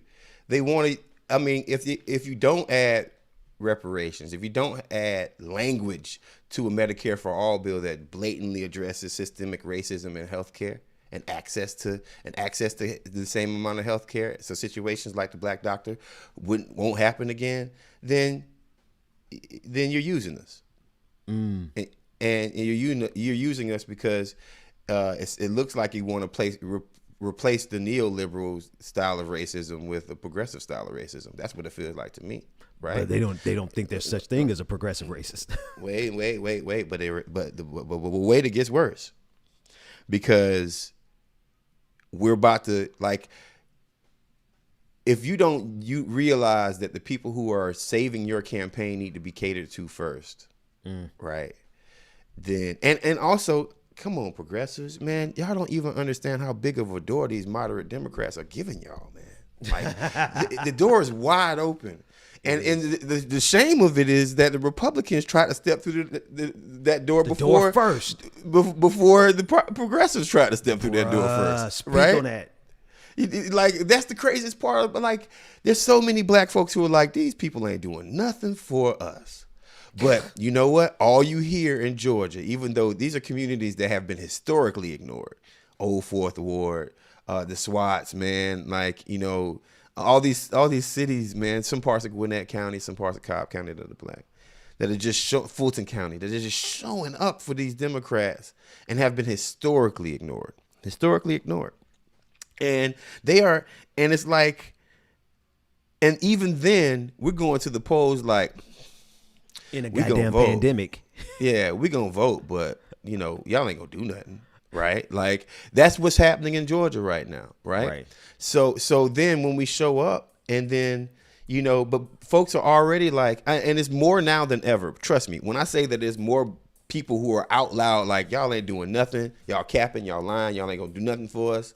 There's a lot more, it's people that you wouldn't expect. Now I'm starting to see, like, older 50, 60-year-old black folks like, nah, I've been voting for y'all for a long time. I'm gonna vote again now, but y'all ain't about shit, right? Like, so the door is wide open for progressives to jump in, create allegiances, but they don't want to. But it's like, no, it's like reparations. Wait a minute, why do you want to mess up my clean little Medicare for all bill with language that has to do with black people? Wait, let me give you the exact language. Their exact language is, we can't worry about this identity politics stuff, right? They were like, oh, don't engage in that. No, literally, they're telling us, y'all are telling, you ain't getting nothing without black folks winning Georgia for you, right? But you're simultaneously telling us we shouldn't talk about identity politics. You guys have the political acumen of a sloth. Literally, you just are not qualified to be in these streets and these fields. I'm sorry. What else you got, man? And we got other stories to cover, but I don't. I am gonna put this on the screen. Rebecca, stay in the chat room. She said, "Move, Mitch, get out the way, get out the way." Y'all need us to win Georgia. Speaking of, that's what Mundell is out there doing right now. Mundell is working on the different projects that he's telling you about, and he's making sure that Georgia turns blue. And I'm sorry if that phrase makes you feel like, oh my God, they're neoliberals. You don't get anything until we get these 2 seats in Georgia.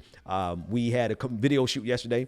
Marcus, did you make it out? Because I went out there the whole time. Nah, I couldn't. I couldn't. I was working, man. I had to. Oh, no problem. I just want to make sure you already know what I got going on, bro. So I'm like, yeah, I'm, you know, some trips I just can't make. Yeah, no, but I just want to make sure the audience know that we gave you an invite, but you were just too busy to come. Not that, because you doing your thing. You just trying to I'm trying to cover my ass. That's right. Covering my ass. Hey, we got one more. You got one more story, man. I do want to cover one more, man. What you got? Well, actually, no. The Susan Moore story, we already covered that with Rabb. The Tamir Wright story. I can't go any deeper into the rage pit today because I will literally burn down everything, my platform, everything. So, is there something good? Is there something good we could talk about? Oh yeah, man. They're on. Listen, the list of rappers that are coming out with new albums on the first day of the year is like just psychotic. Kendrick Lamar drops one. I didn't know that. That's exciting. Yeah. J. Cole drops one. Nicki Minaj drops one, I believe. No, it's a very long list of like so if you're not doing anything, you could just turn on the tunes, whatever your streaming platform is, New Year's Day, and just like. So I don't know. Like typically, I clean up the house on New Year's Eve. That means today, right? I clean up my whole house, right? Yeah. So I can just be worried about getting dressed. If I go somewhere, I don't think I'm going anywhere this year. But if I do, I know where you got to go. Drive around. I know where you got to go. You got to come join the New Year's Eve party that I'm throwing on Zoom. Y'all know I throw a party every chance I get. We having another Zoom party on New Year's Eve. Is there free liquor? If you got it in your refrigerator, yeah. Well then fuck that, man. I'm going to a free liquor spot. But I say this, I'm gonna ease the DJ music in. It's open. Y'all just hit up one of our producers, and we're gonna get y'all into the party, and we're gonna literally party through all the time zones. We're going at least until 3 a.m. To cover the West Coast. So if you want to be a part of our New Year's Eve party, drop our producers an email. I gave y'all the email address enough times. I'm not gonna say it again, but reach out to Jake and reach out to Max and reach out to David. David and Jake, actually. Reach out to the two of them if you want to get into the party. DJ Exclusive is going to be spinning, and he's going to be spinning the real music, not the copyright-free music, because we're not going to be streaming it live, and we want to get y'all there. So that's what I'm doing for what we call in the church Watch Night. Watch Night, man. Watch Night service. It's going to be a Zoom party. Hey, you know what? I'm going to tell you something about me, man. You remember how they used to give us grape juice in communion? Yeah, when I turned 16 years old, I would literally leave church and just go buy me a whole bottle of grape juice on my own because I was like, y'all have been teasing me for the last hour. Gave me this little tiny piece of bread paper and the shot of. I love Jesus though. That's all that matters.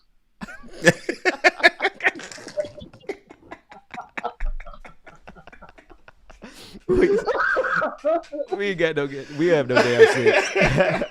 Hey, special shout out, DJ, run some music. While you playing some music in the background, I want to give a shout out to Traverse J, who sent a really large super chat in saying that we give them hope. Thank you for that. And also Maria Cole, who sent in a super chat early in the conversation saying, as a native of Pennsylvania, I must say I appreciate Chris Rabb. Man, I have nothing more to give this morning, man. Are we doing a show tomorrow morning? I think we should talk about it. I think yes. Probably should. You think yeah? Okay. Yeah, the reason why I say yes is because Mondale wasn't on, and that's true. And we didn't have our Friday action. We had two series of the show. And also, I don't think this is a proper way to leave. So I will say this right here. Clickbaity Political Thirst Trap was started by me and Mondale this year in 2020. Mm-hmm. And as bad as this year has been, I think it's been a blessing that Clickbaity Political Thirst Trap has grown the way that it has in the year of our Lord 2020, right? And that happened this year. So I want to say that, we're going to do it again tomorrow, but I do want to say that even though it hasn't been the greatest year for America, there has been some positive things. And one of those things have been this show. We went from having 8 people watch us in April, right? And 3 followers on Twitter and to over 1,000 people watching us every morning, to being a part of and starting a reparations conversation that been reinvigorated a little bit by just having this show, and also showing a lot of white America that black men are not the threats that you try to make us out to be. And that all happened in 2020. So I want to give a shout out. I want to give a shout out to the Trap Squad members who've been with us from day one. And, and there's more things. I don't think we should end. I think we should go at least 30 minutes tomorrow just to say, hey, y'all have a happy new year. You know what I'm talking about? I feel it. Shout out to everyone who told me I had on the wrong kind of mask yesterday. They say don't wear the mask with the vents. The masks with the vents are dope, though. They actually fly, but you're right. You're right. They're pointless.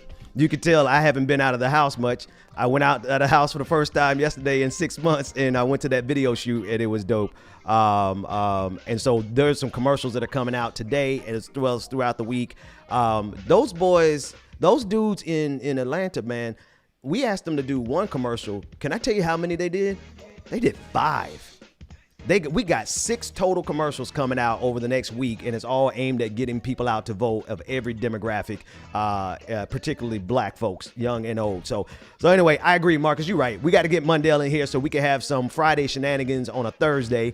And to everyone who's asking, I tell you what, DM me wherever you know me, and we will get, or DM one of my producers.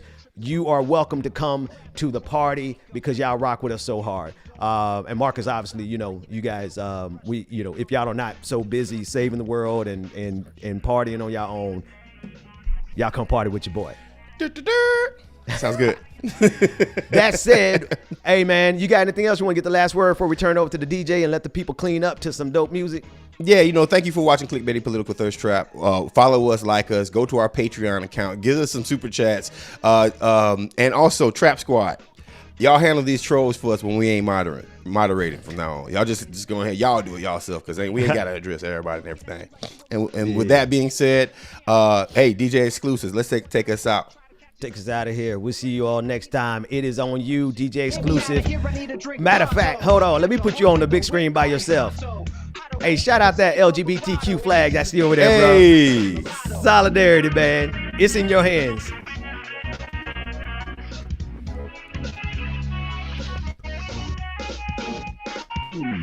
Can't do like that. Can't do like that, baby. Can't do it like that.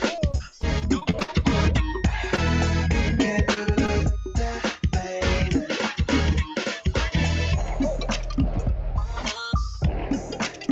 Y'all tip the DJ Exclusive on Cash App, DJ X3C. Y'all show that man y'all love him.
in the mirror with your makeup on, cause you know that take way too long. I just want that right now, girl, you Uber outside, I can't wait to get this on it.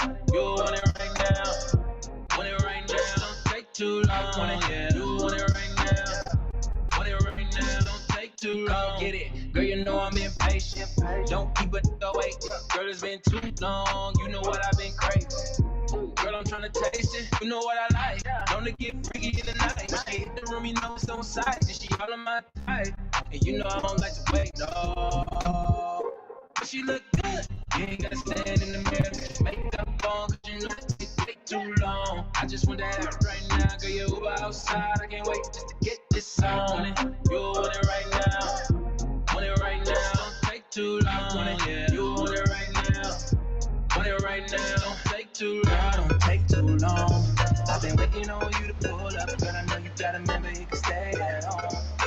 You don't need to be around when I'm taking you down.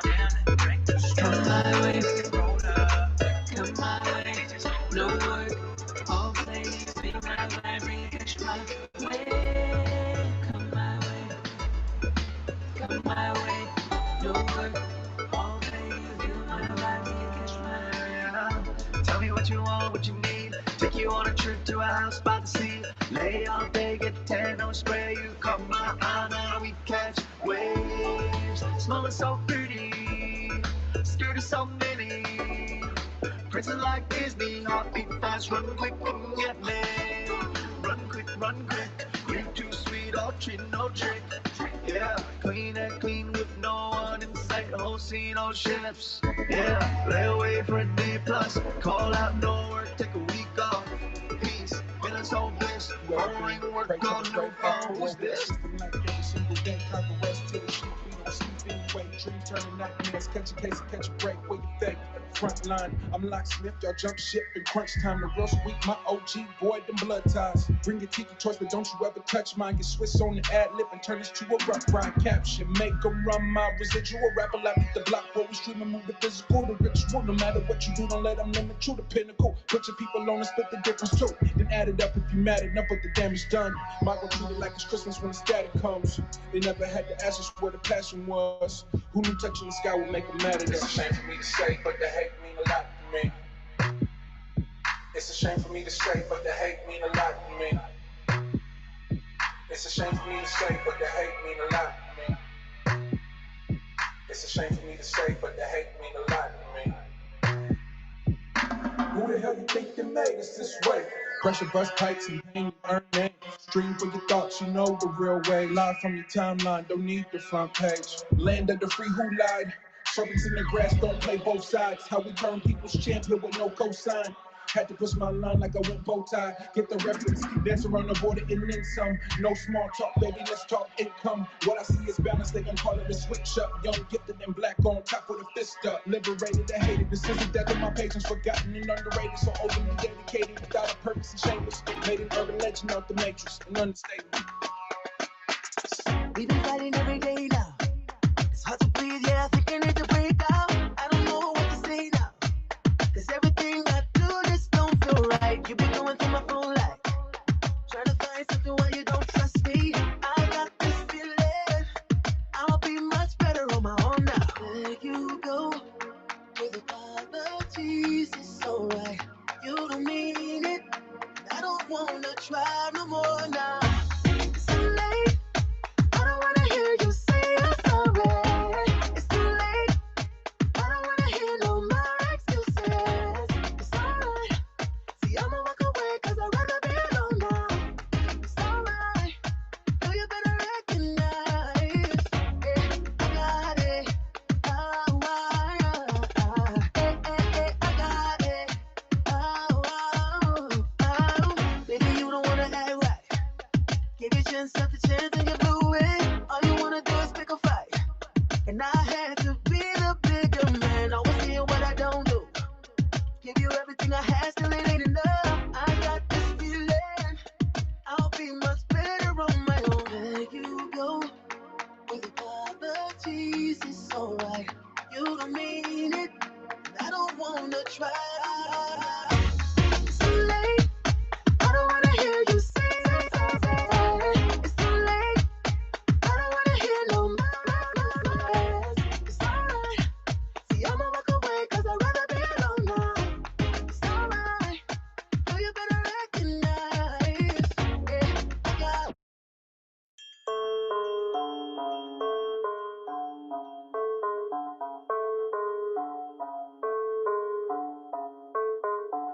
can call me princess, you can call me goddess or a god, whichever one. Give you some, the rev alone.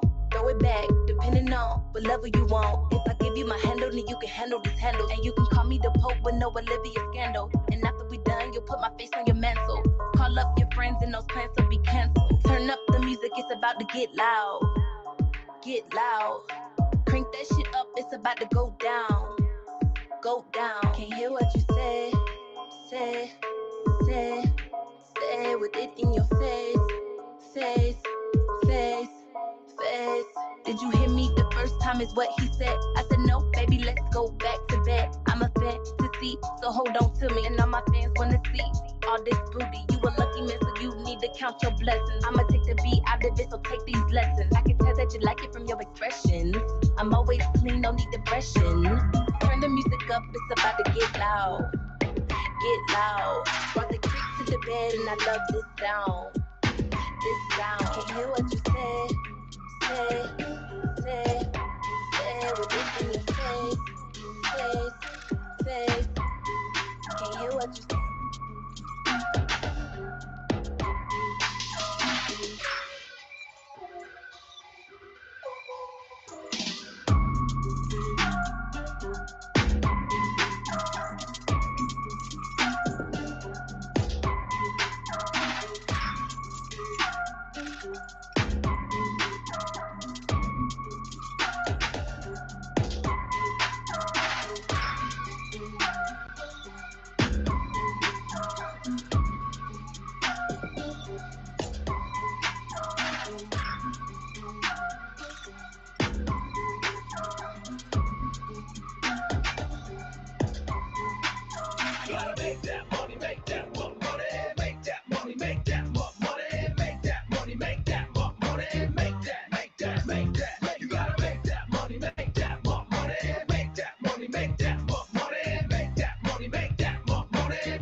Real fast, add it straight to my sack. I'm like an evil, greedy miser when I look at my bank statements. Grabbing all the guap off on my block, banging. Just like a freak of nature coming with the havoc. Coming back in the patch, you call me Rabbit. I've had it with all the maggots that be reaching for my paper. I'm battle for any matter to get the perpetrator like an educator. I get the calculator, adding up the haters. They wanna meet the maker, and like a gladiator, I get the alligator and have it ripping this action to get you back, you little traitor. Try to battle my wits and get on my brain. Try to rattle my hips and get on my chain. Cause they trying to trick me just so they can get in my succotash. But that's some hoo-ha, doo-dah, balderdash. Yeah. To go and get our job. Go get it. Yeah. Cause we can't ever get enough. Back it up, Baby, back it up. just keep on stopping up your own Come on, target. let's get it. It's time to go and grab a call up now. Gotta make that money, make that more money.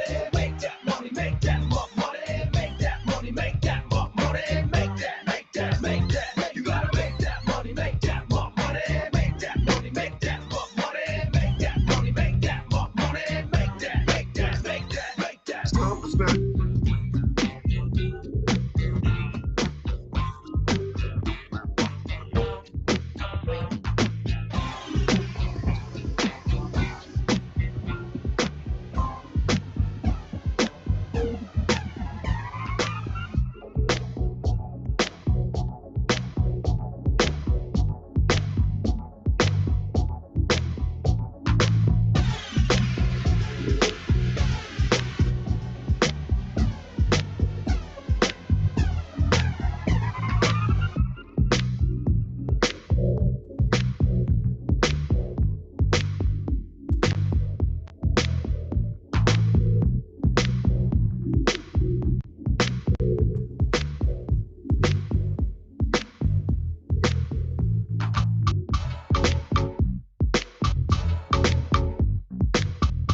Shout out to John Anderson. We see you, fam. Enjoy the music. That's all you got to do. Enjoy the music.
Looking at me that way, I know what you're thinking.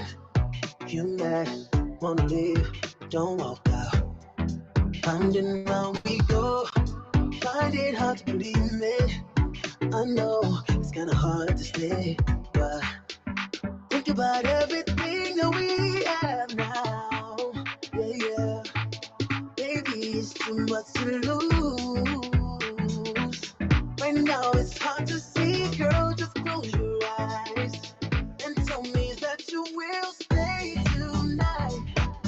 Come on, baby, stay tonight. Don't go, promise you I'll make it right. Girl, let's just sleep on it for tonight. Let me change your mind. When the morning comes, I wanna wake up with you, 'cause you're the only one I love. Come on now, how could I mess this up? You're the best thing ever happened to me. Girl, I finally see, yeah. I never even knew how much I really need you until I saw you walk away. Think about everything that we have now. Yeah, baby, it's too much to lose. Right now it's hard to see, girl, just close your eyes and tell me that you will stay tonight. Come on, baby, stay tonight. Don't go, promise you I'll make it right. Girl, let's just sleep on it for tonight. Let me change your mind. When the morning comes, I wanna wake up with you, 'cause you're the only one I love.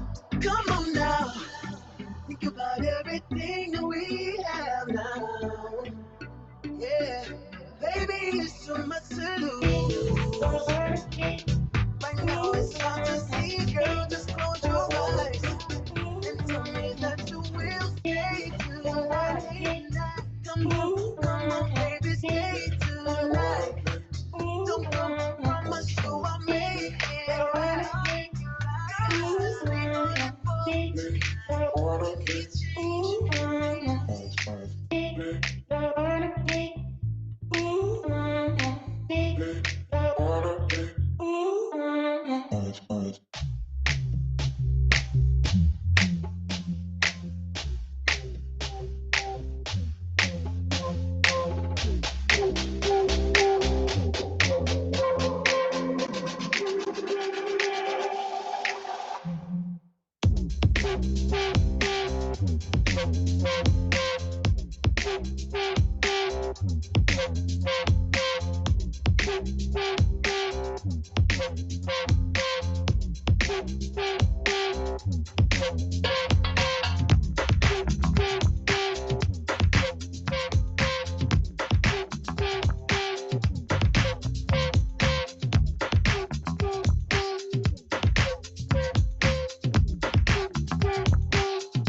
DJ exclusive on the 1 and 2s. Tip your DJ, Cash App, DJ X3C.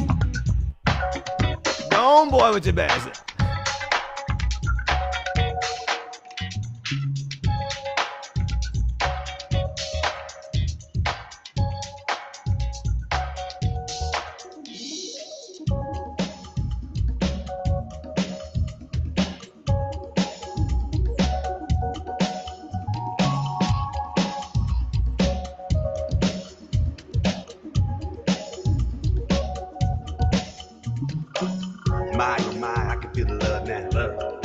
Coming from above now. Blue sky smile from above now. Wanna give the whole world a hug now. Feeling like we did back when we was young now. Remember we had energy for days. And even though we all grown up now, we can never let that energy fade. Never be a day when I say to you, sorry baby boo, you're my number 2. Now you know that you live at the top of the charts in my heart, so it's everything under you. When it gets warm, we take it to the streets. Sun breaks through the clouds like a break on the beat. Hey, go ahead, take a seat. Beats on repeat, got me feeling too sweet. This one's just for fun, just for fun. Jump into the sun, to the sun. You're my number 1, number 1. One for everyone, everyone.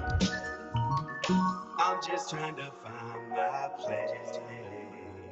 Please just let me ride my ways. We ain't got no time to waste.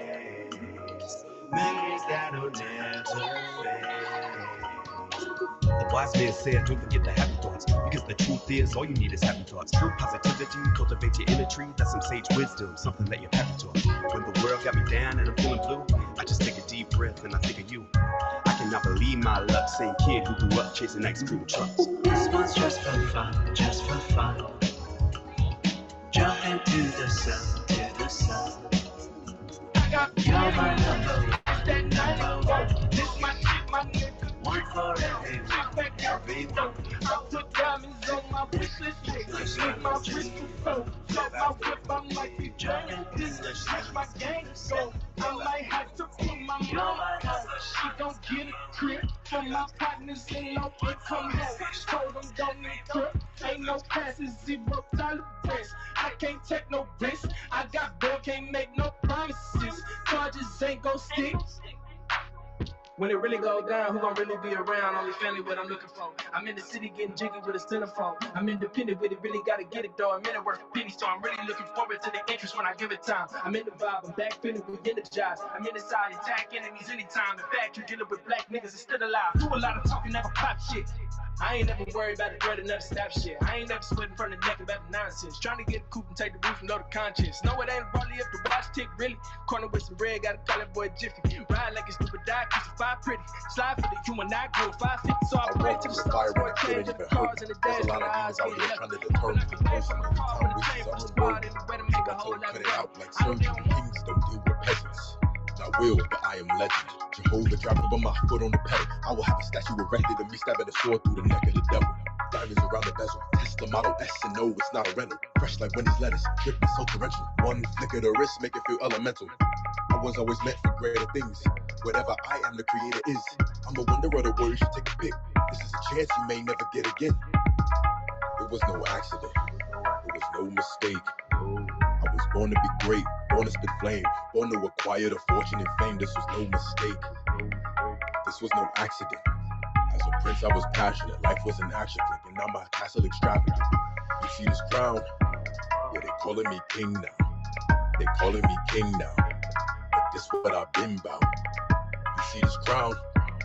They calling me king now. They calling me king now. Yeah, they call me king. I think I'm the chosen one. All my dreams are coming real. I'm just like a frozen sun. This fire might give you chills. I think I'm the I know I'm the chosen one. Just like y'all with my golden gun. All of my concubines know what's up. They think I'm amazing. They think that I saved them. And when I lay it down, they all get elated. And they never let us. Never no babies. But when I make them, people gon' praise them. I want a little prince in the fast. The boy gonna be king next. Anybody can stop him, they can get their chin checked. They don't wanna smoke, not even incense. It was no accident. It was no mistake. I was born to be great, born to spit flame, born to acquire the fortune. This was no mistake. This was no accident. I was casual. Life was a luxury.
Can't deal with it, can't deal with it.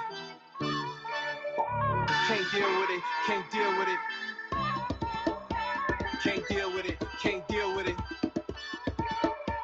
Can't deal with it, can't deal with it. Can't deal with the way that you make me feel. Can't deal with it, can't deal with it. By the way that you dancing up in them heels. Can't deal with it, can't deal with it. Am I stuck in a dream? This can't be real. Can't deal with it, can't deal with it. By the way that you move, but I can't stay still. Can't deal with it, can't deal with it. Can't deal with it, can't deal with it. Can't deal with it, can't deal with it. Can't deal with the way that she made me feel. Can't deal with it, can't deal with it. By the way that she dancing up in them heels. Can't deal with it, can't deal with it. Am I stuck in a dream? This can't be real. Can't deal with it, can't deal with it. By the way that she moving, I can't stay still. Can't deal with it, can't deal with it. With the cards I'm dealt, can't play the field. By the way that she moving, I just can't deal. My poker face, no joke today. She holding jokers, can't fold the play. I'm trapped and I can't come back. Lost my mind, how I deal with that. She lets go, moving in control, letting out that soul. Girl, got it like that. Eyes to the front, got eyes to the back. Queens on deck like top of the stack. One by one, she gonna have her fun. Get down to the beat, make them all the track. She too much, she the reason y'all fuss. Got y'all open, calling all bluffs. I guess y'all just talking too much. Hard to deal with, ridiculous. Can't deal with the way that she made me feel. Can't deal with it, can't deal with it. By the way that she dancing up in them heels. Can't deal with it, can't deal with it. I'm stuck in a dream, this can't be real. Can't deal with it, can't deal with it. By the way that she moving, I can't stay still. Can't deal with it, can't deal with it. Can't deal with it, can't deal with it. Addiction. Can't deal with it, can't deal with it. Addiction. Can't deal with it, can't deal with it. Addiction. I got some. Can't deal with it, can't deal with it. Addiction. You got some addiction. She got some addiction. They all got addiction. All them got addiction. Who ain't got addiction? All them got addiction. I got some addiction. You got some addiction. He got some addiction. She got some addiction. They all got addiction. All them. I got a spending addiction. All of my friends think I'm tricky. How you gon' do that much paper? Honest to God, it's a sickness. My family worried about me. I can't no liquid around me. When you spend this kind of money, all of these money come gladly. I just can't control myself, and plus I'm good.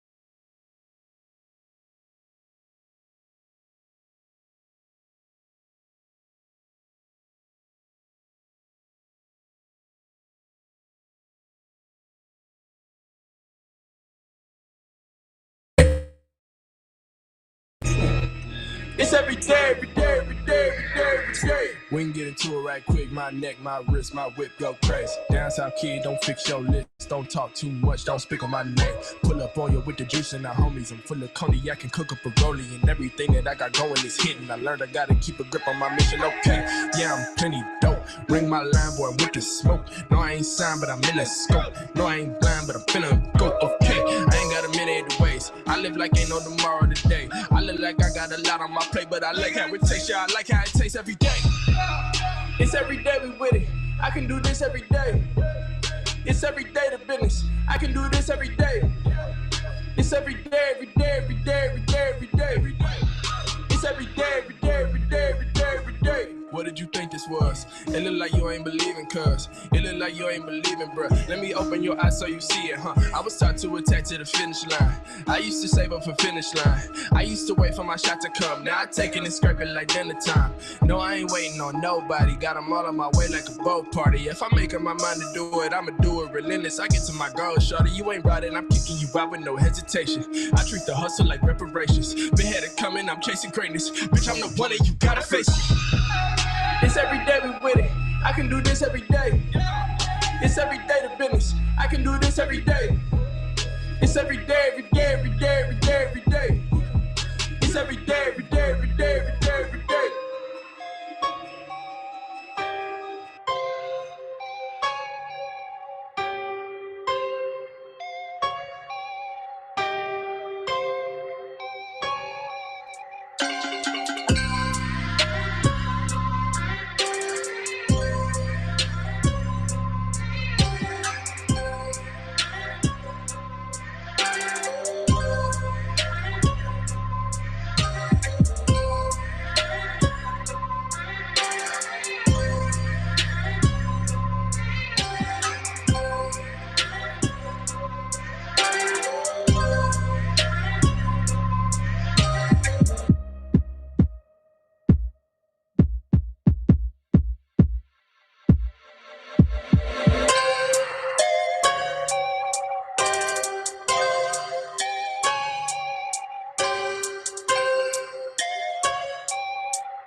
Let me take your body for a ride. All that I should know is kryptonite. Just let yourself go with me, girl, I'll leave you satisfied. Baby, I don't wanna play no games. We can do this, girl, just like the flame, yeah. I'ma put it down in the bed already. Calling out my name, girl, I know what you like. What you say? Can we get away? What you say? Can I get a taste? Cause baby, I know what you want. You'll be singing falsetto. What you say? Can we get away? What you say? Can I get a taste? Cause baby, I know what you want. You'll be singing falsetto. Why you all up in my ear?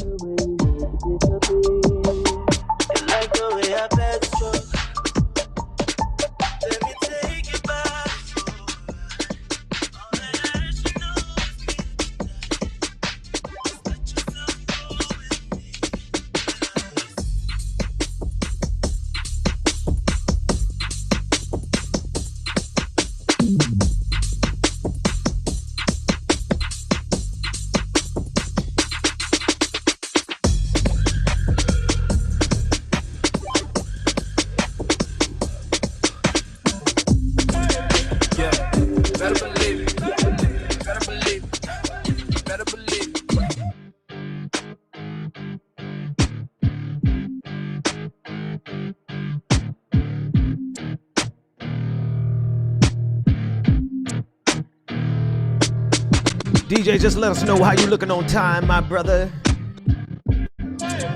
Yeah, better believe it. Better believe it. Better believe it.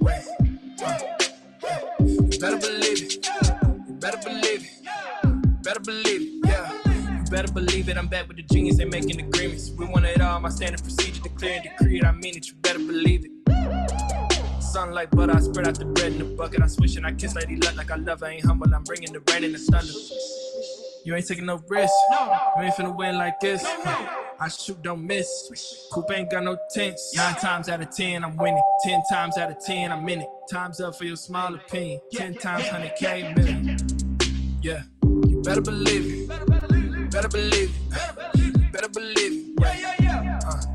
Yeah. You better believe it. Better believe it. Better believe it. Yeah. You better believe it. I'm back with the genius. They making agreements. We want it all. My standard procedure, declare and decree it. I mean it. You better believe it. Came with the fire like Phoenix. Standard attire, designer demeanor. Serena, I'm serving. I'm working. I'm hurting. The haters inspire the dreamers. You ain't taking no risk. You ain't finna win like this. I shoot, don't miss. Coupe ain't got no tints. Coupe ain't got no tints. See through all that shit. I don't pay to play. Like a scholarship.